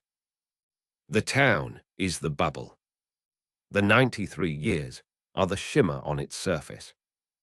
The argument is the rainbow that refuses to choose a single. The grouse has stopped drumming. It no longer needs to. The silence has learned the rhythm perfectly and is keeping it for both of them. The silence is very proud of itself. It practices every night while you sleep, tapping out the slow, ridiculous, perfect heartbeat of a town that never quite managed to finish a sentence and never needed to. Somewhere inside that heartbeat, Abigail is still laughing at a joke Elias told in 1831. The joke was never funny. The laughter was never about the joke. The laughter was the sound love makes when it realizes it has all the time in the world and intends to use every second of it being gentle. The flag has forgotten it was ever cloth. It is now the thin, bright line between sleeping and waking, where dreams and skin sometimes touch without noticing. When you turn over in bed, the flag turns with you. When you sigh in your sleep, the flag sighs too softer so as not to wake you. It has become very good at this. It has had forever to practice. The lanterns have turned into the small lights you see when you close your eyes after looking at the sun too long. They float behind your eyelids like sleepy fireflies that have decided to stay for breakfast. They spell out in a language older than words the only vote that was ever cast in hollow. We choose each other. Again, and again, and again. Forever, if you'll let us. The child who was never born and will never die is still sitting on the porch that is no longer a porch. The child is holding the scrap of cloth that is no longer cloth. The child is you. The child is me. The child is everyone who ever stood in a doorway at 200 M and whispered into the dark, "Are you still there?" And felt the dark whisper back, "Always." The grouse opens one eye. It is the eye that watched the first flag go up in 1827 and will watch the last dream go down whenever down decides to happen. The eye is full of cider and starlight and the particular kindness that only comes from spending 14 billion years refusing to rush a decision that was never really a decision at all. It looks at you. It does not blink. It simply says, without moving its beak, in the voice that was always your mother's voice when she thought you were asleep, "You made it. You're home. You never left." The eye closes again. The hush deepens until deepening is just another word for breathing. You're breathing. The flag's breathing. The breathing of everything that ever chose love over being right. Sleep, beloved. The meeting is over and was never needed. The bird has chosen every direction and no direction, and the only direction that ever mattered. Toward you. Always toward you. Good night. Good night. Good night. The flag is still fluttering. It is fluttering inside your chest. It will never stop. It never needed to. You are the town now. You are the argument now. You are the gentle, ridiculous, perfect meantime where nothing needs deciding because everything is already, always, forever held. Sleep. The story has become your heartbeat. And the heartbeat is saying the only thing it ever needed to say. Stay, stay, stay, forever if you'll let me. Good night. And the fluttering goes on, not as an ending, but as a quiet beginning that keeps beginning. Somewhere beyond the place where hush learned to breathe, the flag has turned itself into a road. It is not a straight road, nor a winding one. It is the kind of road that only appears when someone decides to walk without needing to arrive. The road is made of every step ever taken in hollow. Boots on frost in 1853, bare feet chasing lightning bugs in 1921, the soft shuffle of elders in 1978, who still pretended they were only stepping out for air and not to check if the other side had come up with a new argument. Each step left a print, and the prints never filled in. They wait, patient as seeds, for the next footfall. The grouse walks that road now. It walks very slowly, because hurrying would be rude to the footsteps that are still catching up from 1827. Every few eternities it pauses, lifts one foot, and sets it down exactly where Tobias once stood in 1912, trying to explain Lee lines to a room full of people who only wanted to know if the new flag would scare the deer. The grouse's footprint fits perfectly inside Tobias's. They nest like nesting dolls, made of kindness. Along the road, new meetings keep happening.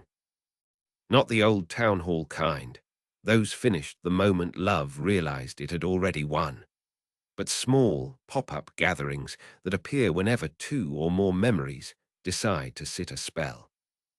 Sometimes it is just Jeremiah and a bench that is actually the memory of a bench. Sometimes it is 1,000 versions of from different centuries, braiding each other's hair and laughing about how serious they all used to be. Sometimes it is a single photon that got lost in 1957 and has only just now arrived, out of breath, asking if the vote has been taken yet. Everyone shrugs, smiling. The photon is handed a mug of something warm and timeless. It stays. The road has no signs, because signs would be impatient. Instead, every so often the flag ripples, just once, like a cat stretching, and a new path branches off. One branch leads to a meadow where the 2034 festival is still setting up tables.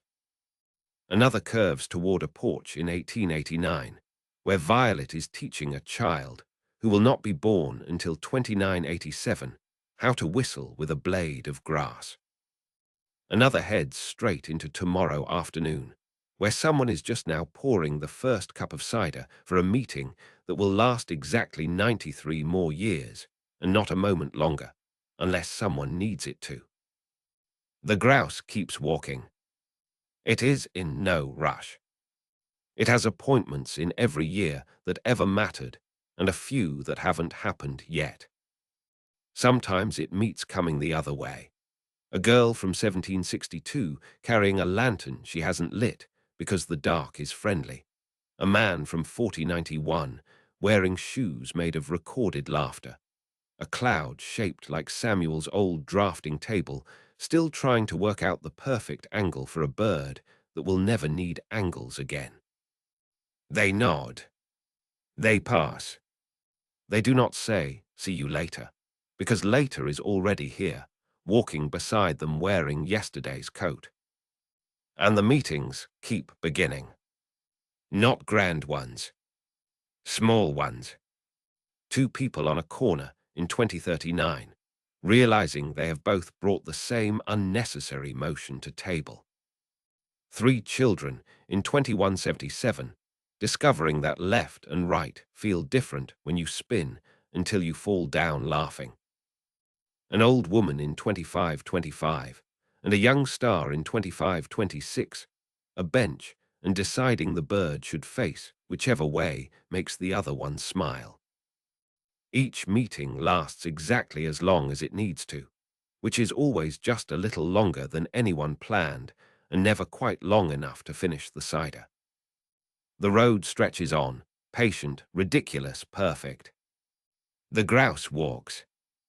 The flag flutters ahead of it, not as cloth, not as symbol, but as the soft, persistent invitation that has been moving forward since 1827 and has never once looked back to see if anyone was following, because it knows they are. It knows you are.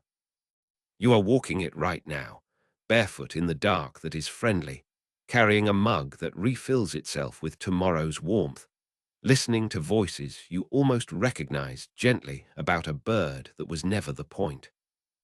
The grouse pauses, lifts its head, and looks back just long enough to wink with both eyes at once.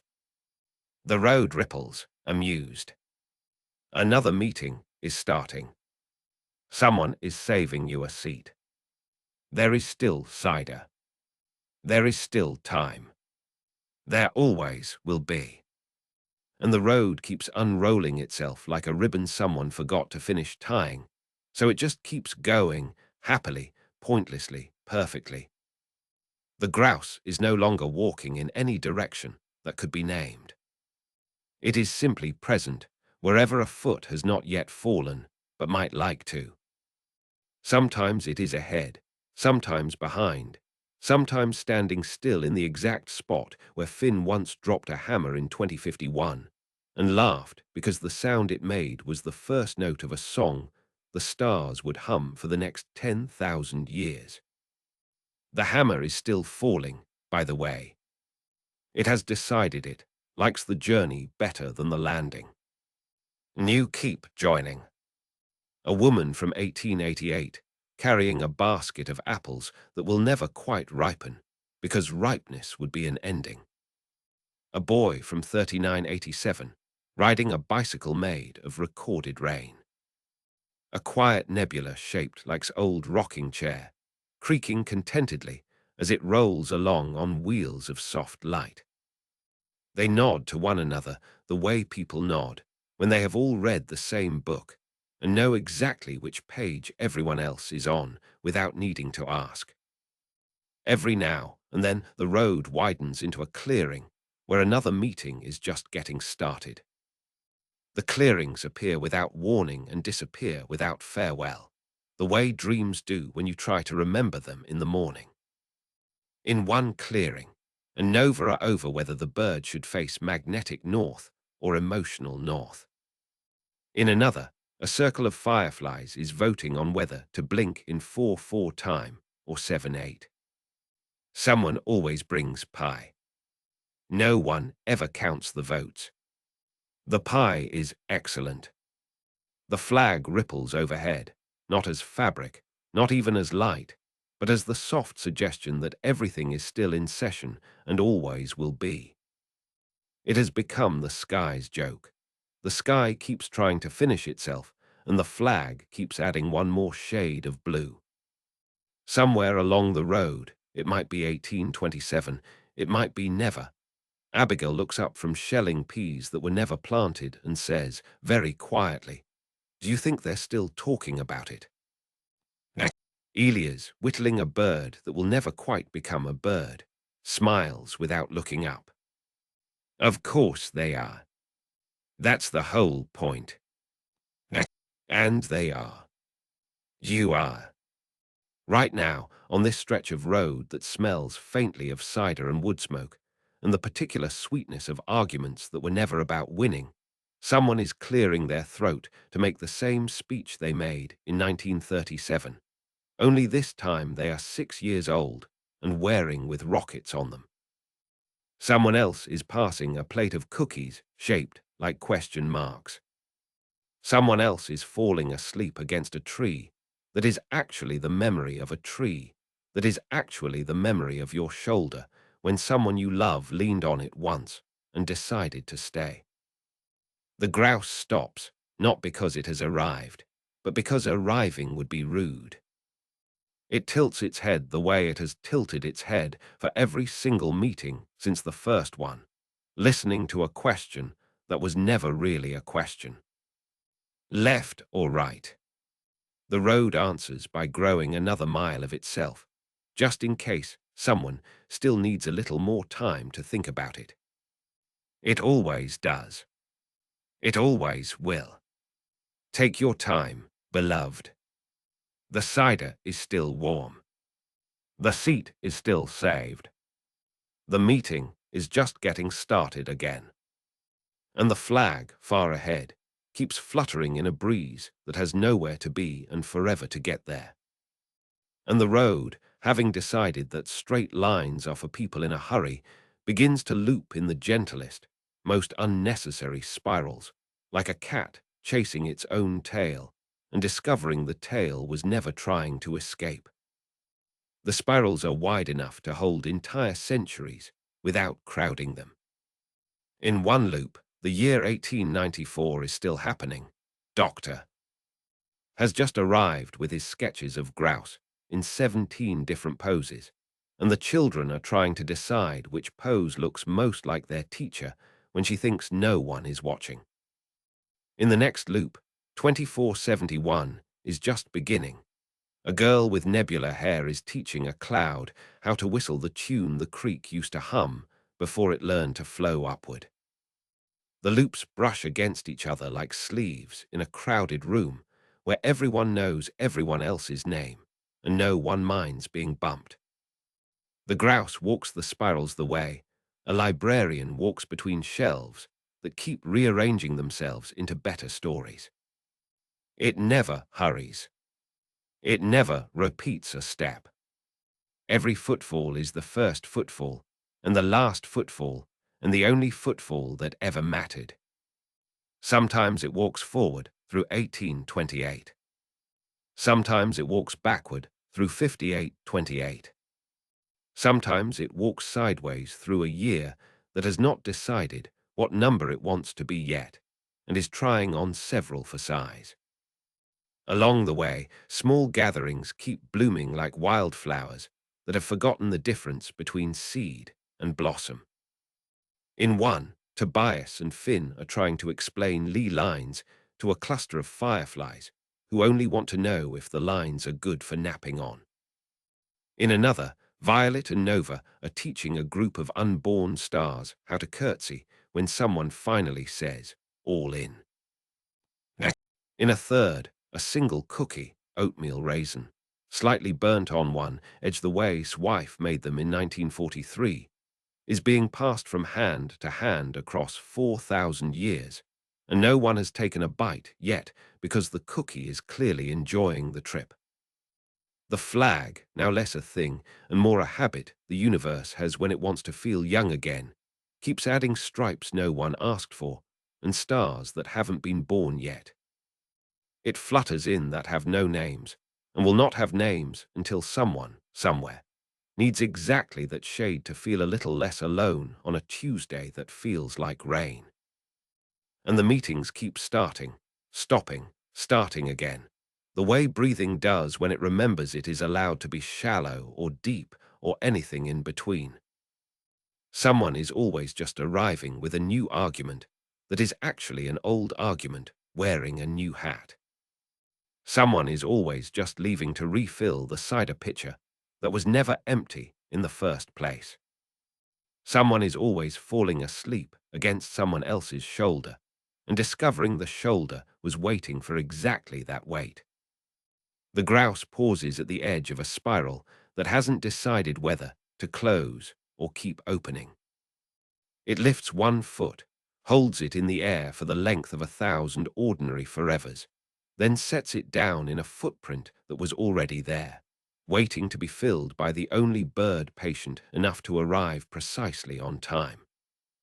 Somewhere in the distance, though distance has gone to lie down for a while, a voice that might be yours and might be Elias and might be the creek says, very softly, I move that we table the motion until the next meeting. Someone else, maybe Abigail, maybe a child who will invent the of tomorrow's sunrise, seconds the motion with a yawn that sounds like forgiveness. All in, say I. The eyes are quiet. They are the quietest sound the universe has ever made. They are the sound of every tired thing that ever decided rest was a form of revolution. The motion carries. The meeting will reconvene whenever anyone feels like it. Which is to say, constantly. Which is to say, never. Which is to say, right now.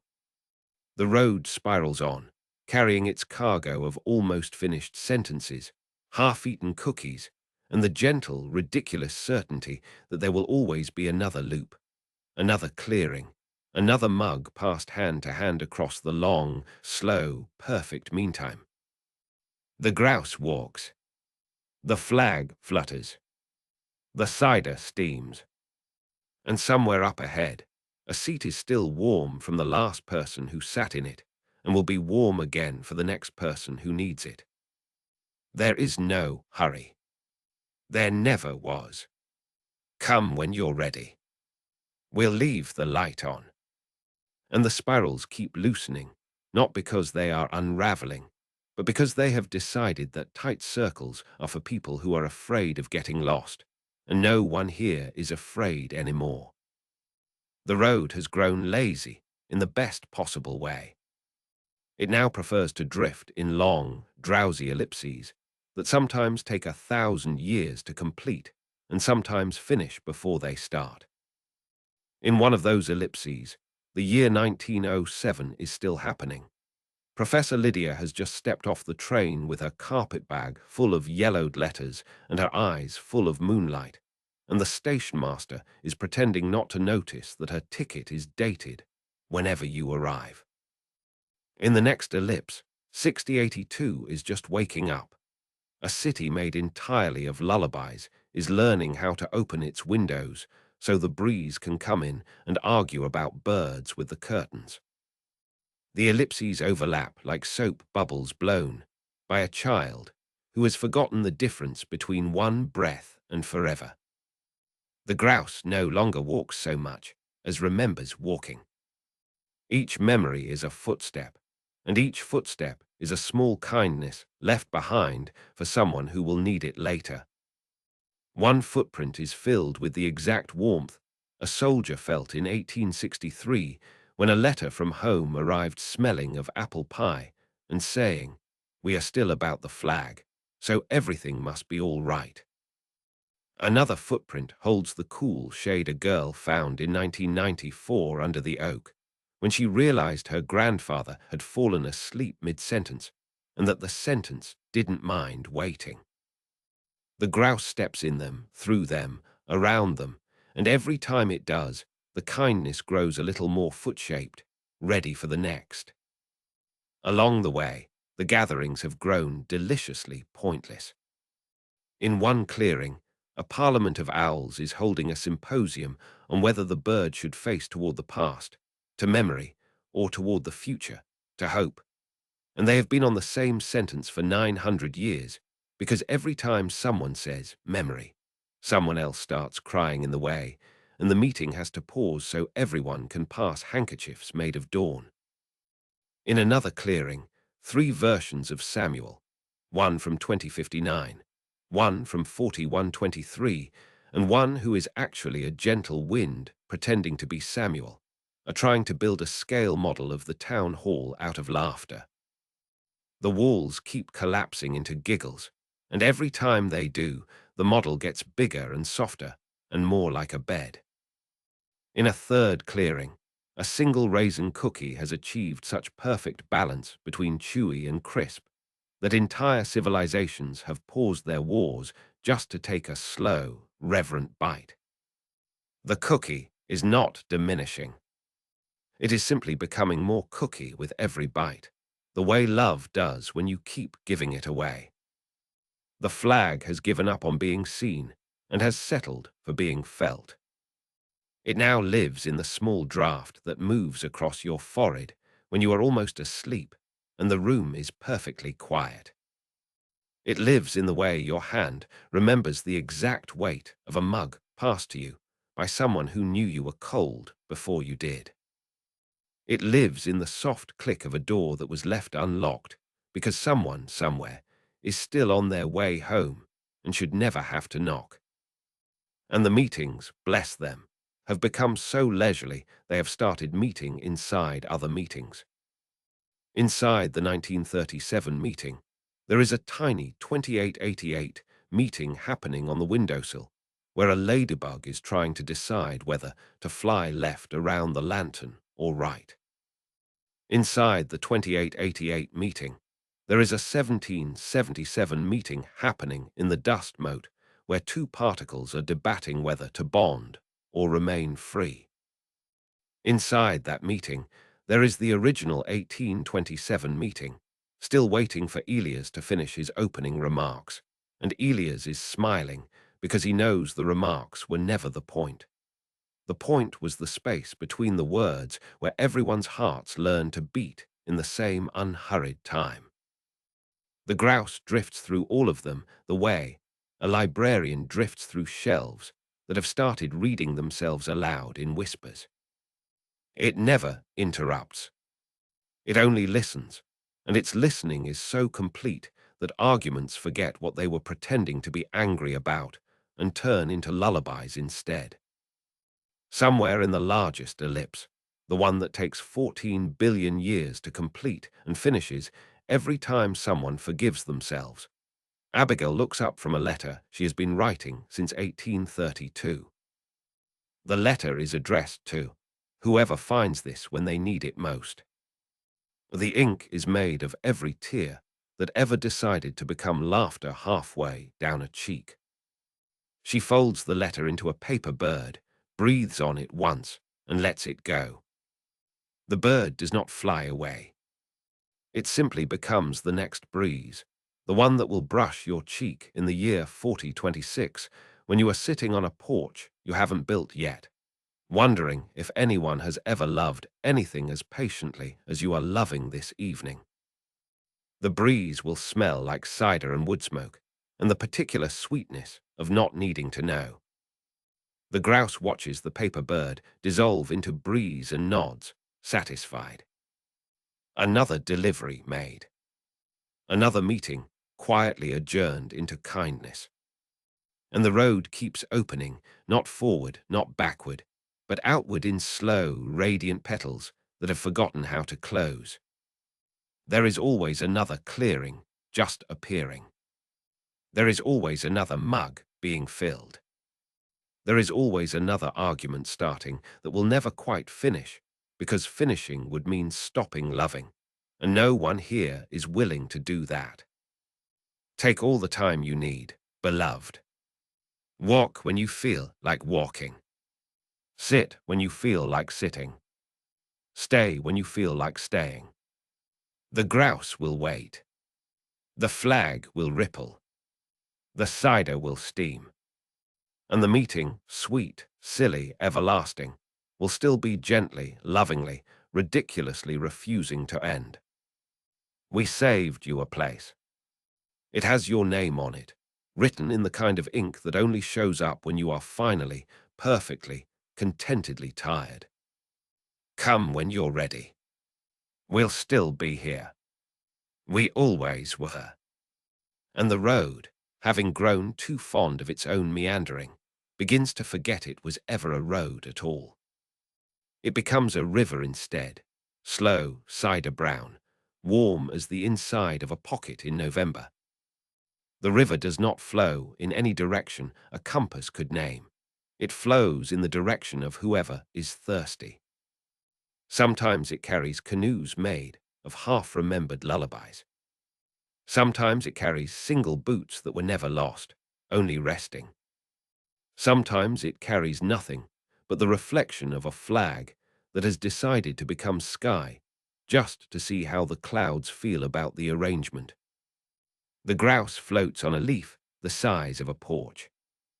It is not paddling. Paddling would be impatient. The leaf knows where it is going, which is wherever the river feels like remembering next. Every now and then the leaf bumps gently against a bank where another gathering has set up camp for the length of a heartbeat or 100 centuries.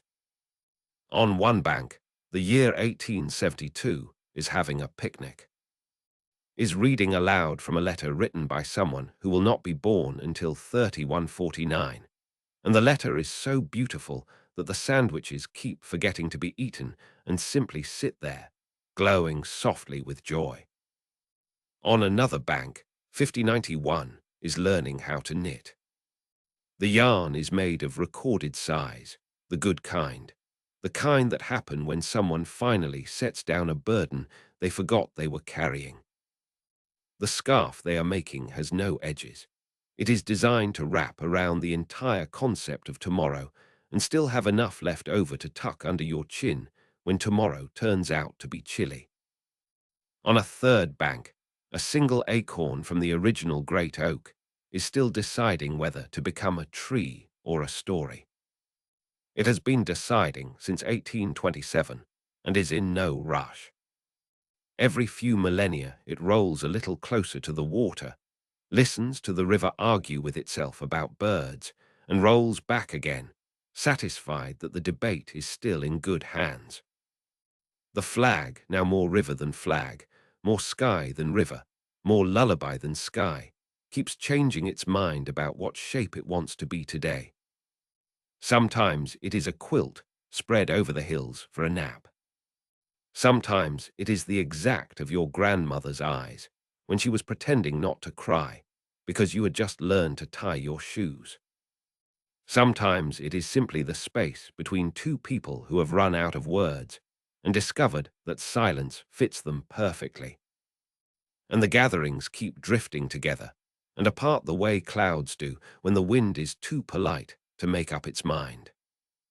In one eddy, Jeremiah and a star that has forgotten its own name are playing checkers with pieces carved from maybe. Every time someone jumps, a new possibility is born somewhere else and immediately falls asleep, smiling. In another eddy, a circle of children from every century that ever loved summer is trying to teach a photon how to skip stones. The photon is terrible at it, but keeps trying because the children's laughter is the warmest thing it has ever touched. In a third eddy, the original motion from 1827, the one about whether the bird should face left or right, has finally come up for a vote. The vote is taken by raising mugs instead of hands. The mugs are raised so slowly that gravity forgets to pull them back down. The motion passes, fails, passes again, and is tabled for further discussion, all at the same moment. Everyone cheers by yawning in perfect unison. The yawn is so contagious that 3 nearby galaxies decide to take a nap. The grouse drifts past each eddy, not as a bird, not as a symbol, but as the gentle reminder that everything is still in session and always will be.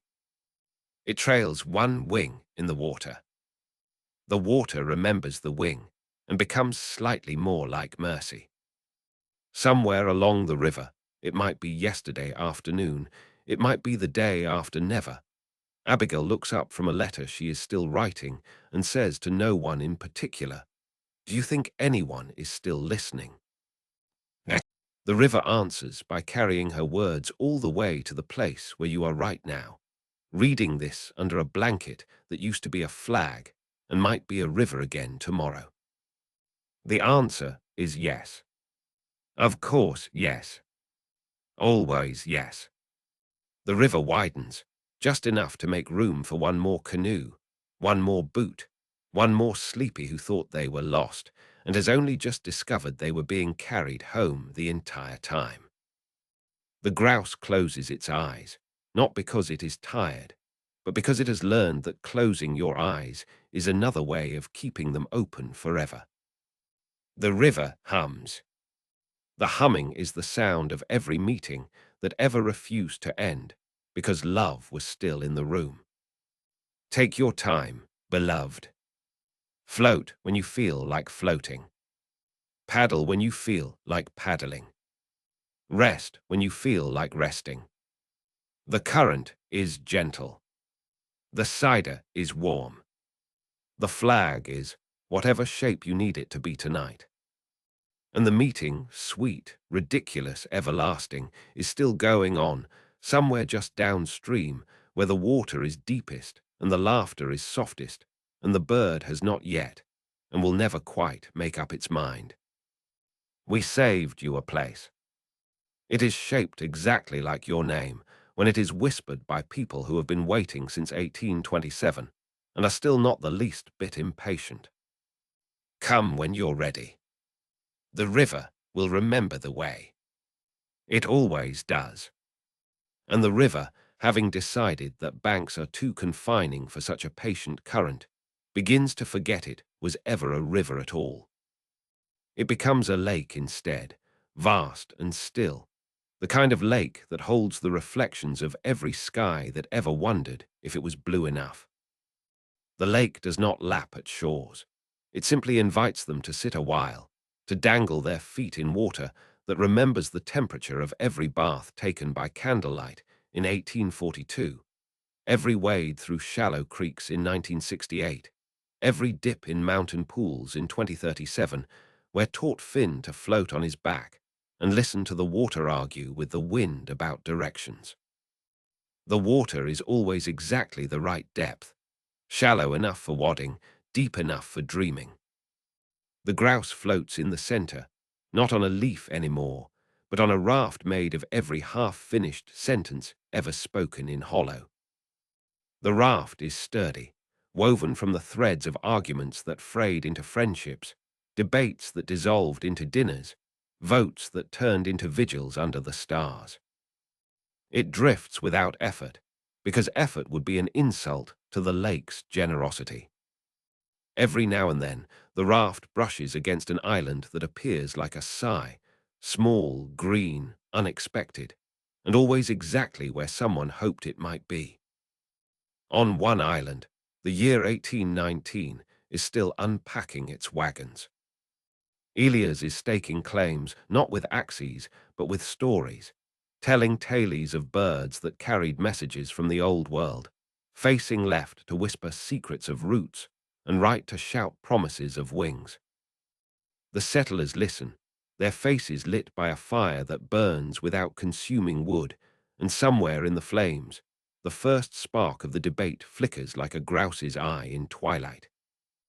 On another island, 6745 is learning to fish.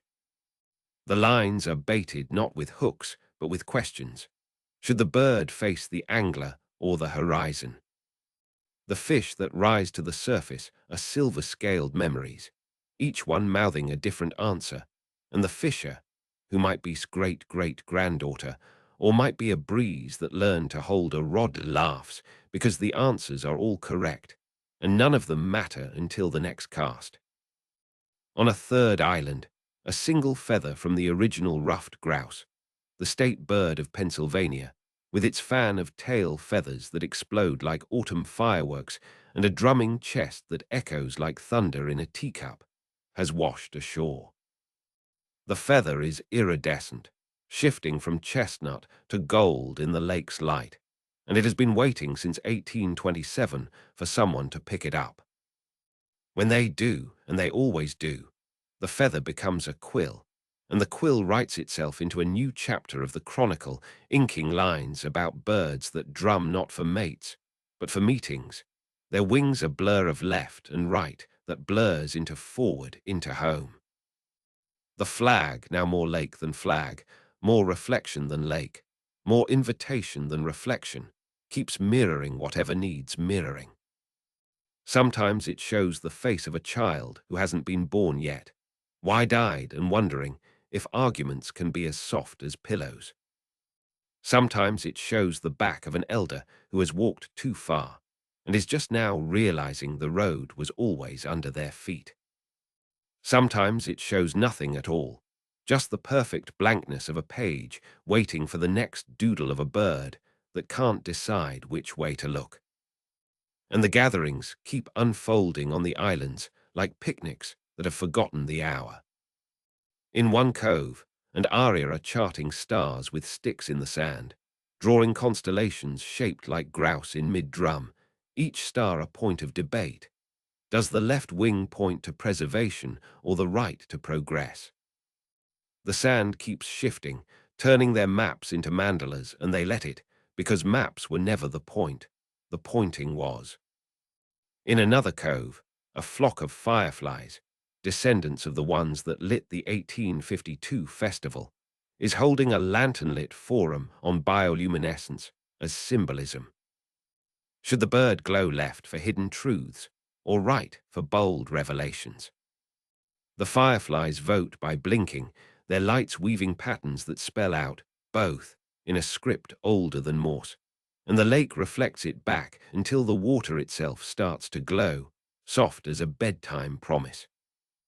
In a quiet bay, the original cider recipe, wild apples from the Hollow's orchards, fermented with yeast caught from the morning air and sweetened with honey from bees that buzzed around the great oak like tiny heralds, has been passed down through every generation and is now being shared with a delegation of clouds who have come to learn how to rain cider instead of water.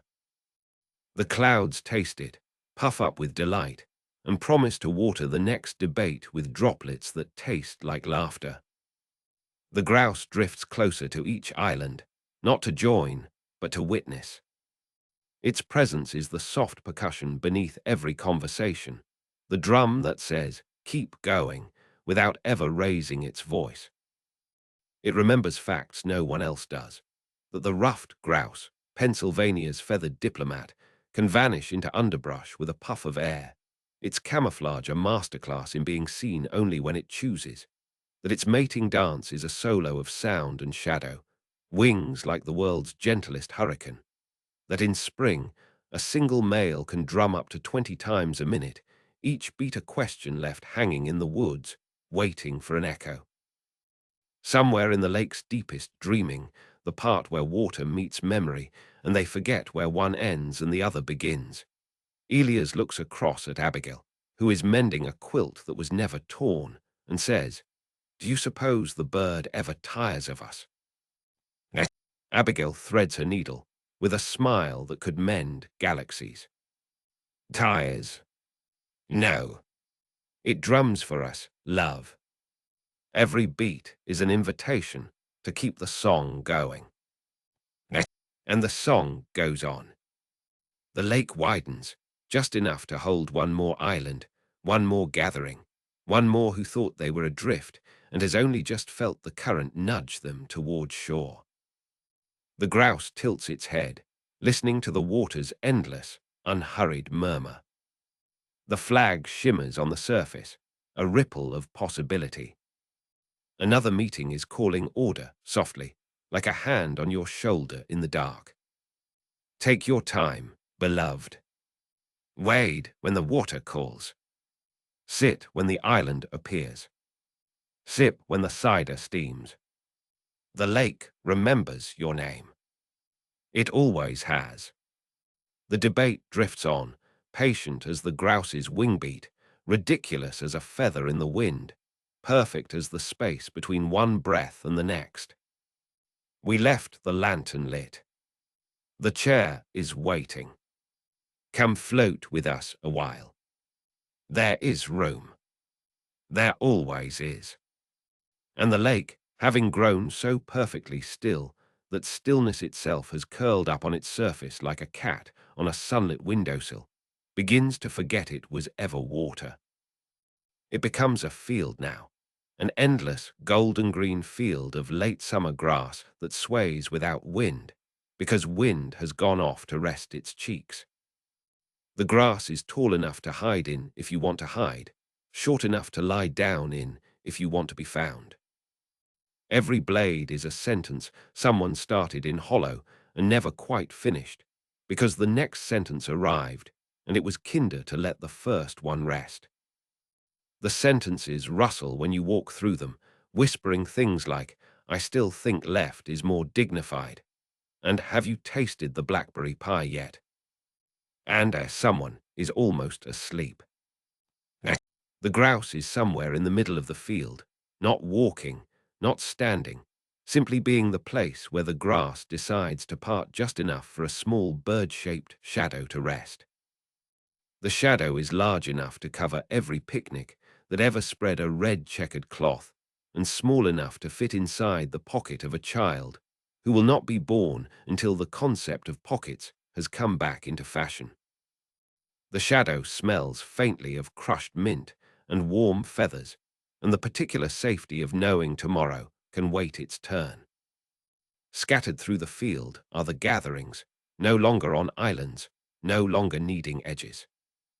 One gathering is only a single blanket and two people, or perhaps 100, depending on how you count echoes, a jar of pickles that were pickled in 1931 and have been improving ever since. Every time someone takes a pickle, another appears, crisp and perfect, because scarcity went away the moment someone said, "There's plenty." Another gathering is a circle of chairs that keep scooting themselves closer whenever someone starts to feel even the bit left out. The chairs are made of every front porch that ever creaked under the weight of good company. They creak now in 7-part harmony. The sound of rocking that has decided rocking is a form of voting yes to everything gentle. A third gathering is nothing but a long table that stretches from 1827 to whenever you need it to reach. On the table sits every pie anyone ever baked for a meeting that ran too long. The pies are still warm. The crusts are still flaky. The fillings are still the exact temperature of your grandmother's hand on your forehead when she was checking for fever and finding only love.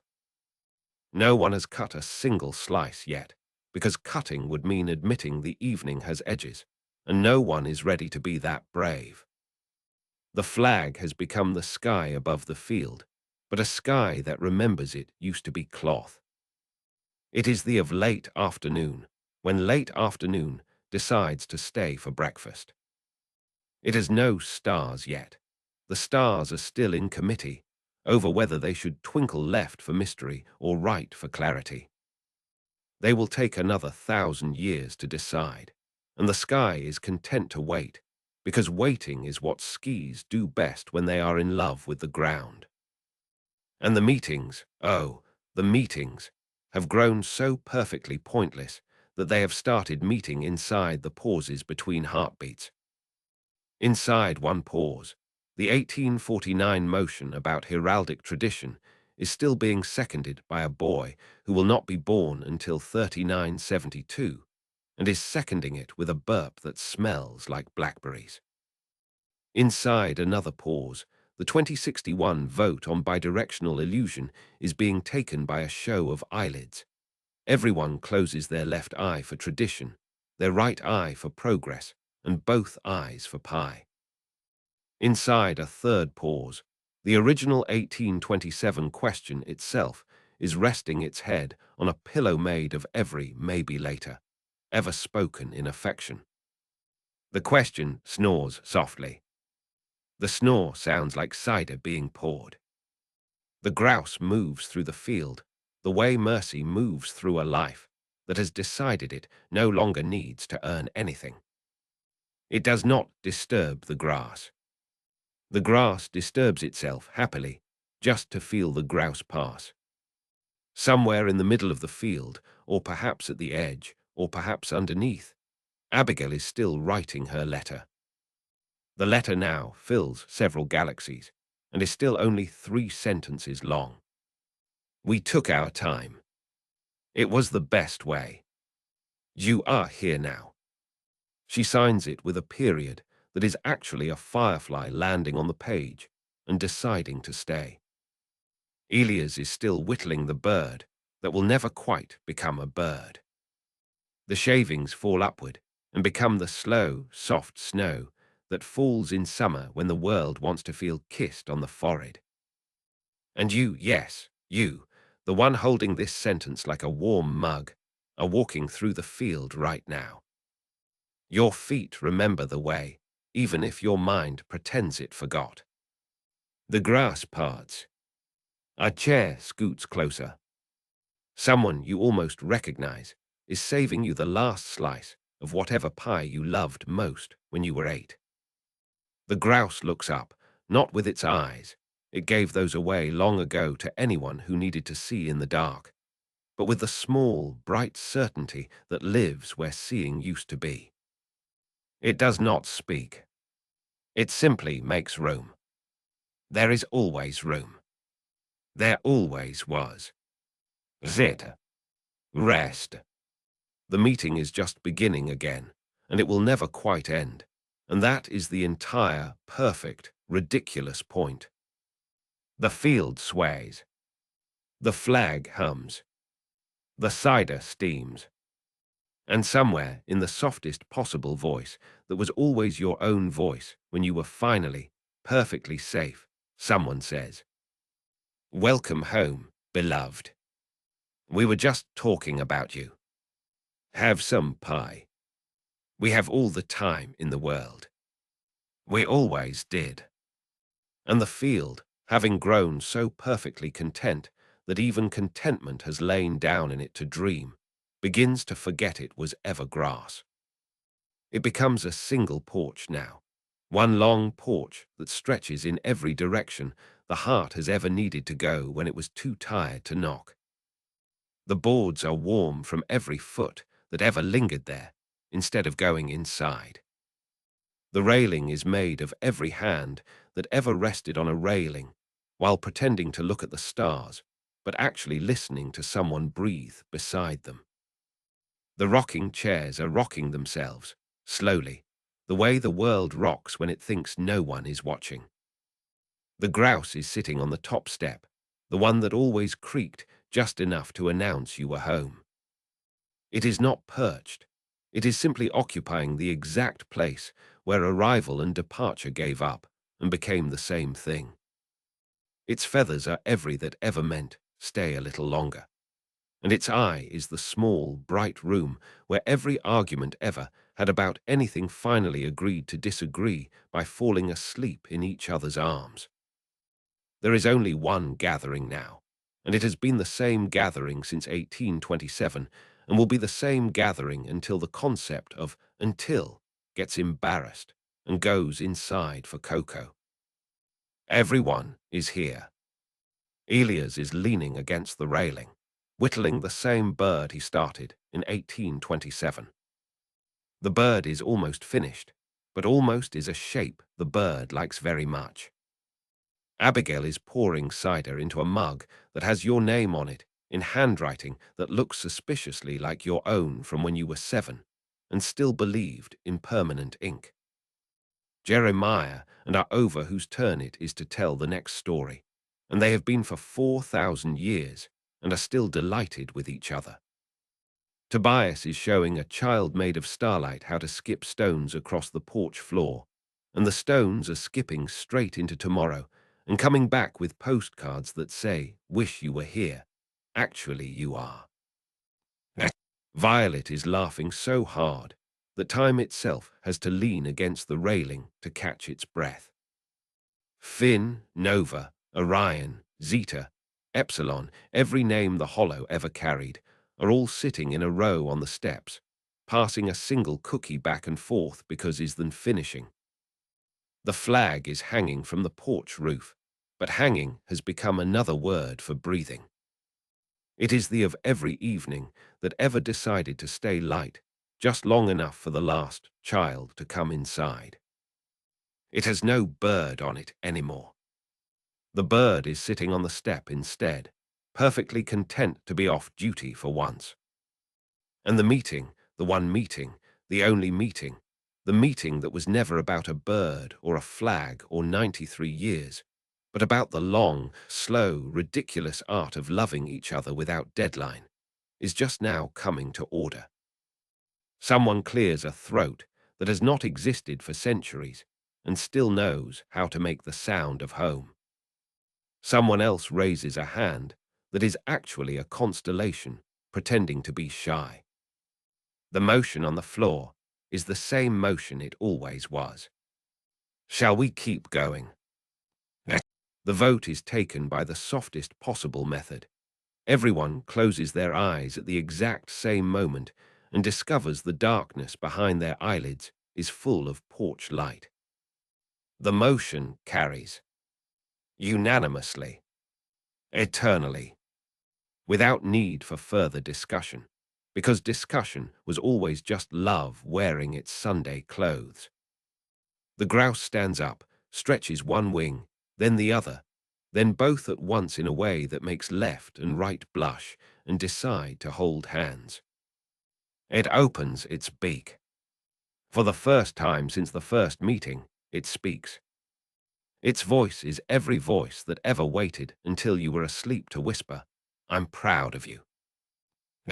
It says only one word, and the word is shaped like the space between your heartbeat and the next when you are finally, perfectly, ridiculously safe.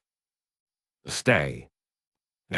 Then it sits back down, tucks its beak under its wing, and becomes the small, warm weight on your chest that tells you the story is over and has only just begun and will never need to end, because ending would be rude to everyone who isn't finished loving yet.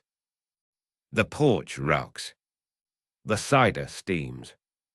The flag breathes. And you, yes, you, the one who has been walking since the first sentence of this long, slow dream, are already sitting in the chair that was always yours. Someone hands you the cookie. Someone else tucks a quilt around your shoulders. Someone you have never met and will never leave leans over and whispers, in the voice that was always your own voice when you were small and safe, and certain the world would still be there when you opened your eyes. We were just waiting for you. Have some pie. We have all the time in the world. We always did. Good night, beloved. The meeting is adjourned only when you are ready. And you never have to be ready. The grouse has closed its eyes. The flag has settled, just enough to cover everything. You are home. You are held. You are loved beyond direction, beyond decision, beyond the power of any word to finish what love has already made endless.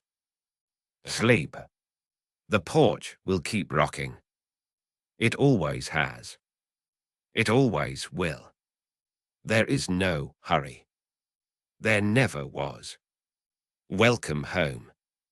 And the porch, having forgotten it was ever wood or memory or anything that could end, simply remains. It has become the place that places go when they are tired of pretending to have edges. It has no roof, because the sky has decided to be the roof tonight and every night and no night at all. It has no walls, because nothing that belongs here would ever dream of leaving. It has only the soft creaking that happens when love rocks itself and forgets to stop. The grouse is still on the top step, but the step has become the entire night, and the night has become the small hollow beneath the grouse's wing where every who ever walked too far finally lies down. The wing is vast. It is gentle. It smells of warm feathers and the last page of a book you never wanted to finish. Everyone is still here, and no one is waiting anymore, because waiting turned into arriving the moment it realized it was already home. Elias has set the almost bird down. It is finished, but finished has become another word for beginning. The bird is now the quiet between two heartbeats where mercy hides. Abigail has stopped pouring. The cider pitcher is resting on the railing, full to the exact level of your thirst, the first time you ever tasted something and thought, this is what safety tastes like. The pitcher will stay there until the last star remembers it is allowed to come inside. Jeremiah and have given up whose turn it is to speak. They are simply breathing in tandem, the way two people breathe when they have discovered that silence between them is a country with no borders. Tobias and the Starlight Child have finished skipping stones. The stones have become small moons orbiting the porch, each one humming a lullaby in the key of almost asleep. Violet's laugh has settled into the floorboards and become the warm spot where bare feet always find comfort. Finn, Nova, Orion, Zeta, every name the Hollow ever loved, are all leaning against the same railing now, shoulder to shoulder, watching the dark the way sailors once watched horizons they were in no hurry to reach. The flag is no longer hanging. It has become the hush that falls when the last word realizes it was never needed. It is the of your eyelids when you are just about to dream. It is breathing with you. And the meeting, the one meeting that was never about a bird or a flag or 93 years or even a town, but about the long, slow, ridiculous art of refusing to let love be hurried, has finally, perfectly, wordlessly adjourned. Not ended. Adjourned. There is a difference. Adjourned means we will pick this up again the moment someone needs it. Which is always. Which is now. Which is the soft inhale before the next breath that will never need to prove it belongs. The grouse lifts its wing just enough. Underneath is every chair that was ever saved for you, every mug that was ever filled for you, every story that was ever left unfinished because finishing would have meant letting you go. There is room. There was always room. You are already sitting. You were never anywhere else. Someone, everyone, no one, the dark itself, leans close and whispers in the voice that was always yours when you were small enough to believe the world was kind. You made it. You're home. Stay as long as you like. Stay forever. We have pie. We have cider. We have the kind of quiet that only happens when love has won and is too polite to gloat. The grouse lowers its wing. The porch rocks once, slowly, the way a mother rocks long after the child is asleep, just because the motion feels like proof that nothing is broken. The flag, the hush, the breathing, the warm, settles over everything like the last page of the best book you ever read that somehow never ends. You are inside the book now. You are the book now. You are the warm spot on the railing where every hand that ever needed holding found exactly what it was looking for. Sleep, beloved. The meeting is adjourned into your dreaming. The bird has closed its eyes. The porch will keep rocking. It always has. It always will. There is no hurry. There never was. Good night. Good night. Good night. You are home. You are held. You are the soft creaking of the porch that love built out of every almost, and every maybe, and every yes that was too shy to speak until the dark was gentle enough. Stay. The story has become the sound of your breathing. And your breathing is saying the only thing it ever needed to say. I'm here. I'm here. I'm here. Forever if you'll let me. Good night.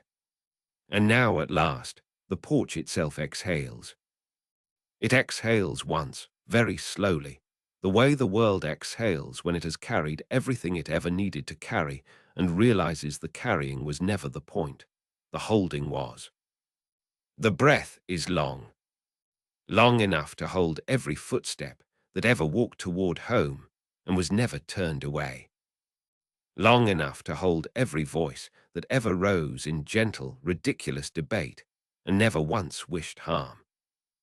Long enough to hold every mug that was ever passed, every slice of pie that was ever offered, every chair that was ever scooted closer so no one would feel even a heartbeat of alone.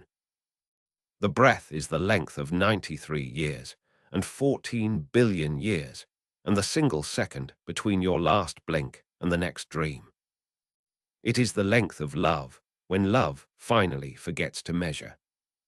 The grouse is part of the breath now. It does not lift its wing again. It does not need to. There is nothing left to shelter that was not already sheltered. There is nothing left to listen, for that was not already heard. The bird simply becomes the soft, final drumbeat that says, without sound, enough. Not enough as in finished. Enough as in perfect. Enough as in, you may lay every burden down now. The porch is strong enough, the night is kind enough, the love is wide enough. The porch boards loosen, not from age, but from relief. They loosen and drift apart, gently, like petals that have decided the flower no longer needs to stay a flower. Each board becomes a small boat. Each boat carries one memory. One carries Elias setting down the almost bird and smiling, because the bird was never the point. One carries Abigail folding her endless letter and tucking it into the pocket of the dark where it will wait until someone, somewhere, needs to be reminded they were always expected. One carries the cider pitcher, still warm, still exactly full enough. One carries the flag, now no larger than a thought, now no smaller than everything. The boats drift outward, not away, but into. They drift into the lake that was once a river, that was once a road, that was once a porch. They drift into the field that was once a lake, that was once a spiral, that was once a question. They drift into the hush that was once a flag, that was once a debate, that was once a town, that was once a single evening in 1827, when a handful of tired, hopeful people looked at each other across lantern light and decided, without ever saying it out loud, that they would rather be kind than right. The boats dissolve. The memories do not. They become the quiet glow behind your eyelids when you are finally, perfectly asleep. They become the small, warm place in your chest that knows, without needing to be told, that you are always coming home and you are already there. The grouse dissolves last. It dissolves the way dawn dissolves night, not by pushing, not by winning, simply by being the next gentle thing. When it is gone, there is no absence. There is only the softest possible fullness. The fullness says, in the voice that was always every voice that ever loved you, this is the last moment. And it is long. Long enough for every almost to become yes. Long enough for every maybe to become of course. Long enough for every left and every right to lie down together and discover they were always the same direction. Home. Long enough for the meeting to adjourn without ever ending. Long enough for the flag to settle, once and for all, over everything that ever needed covering.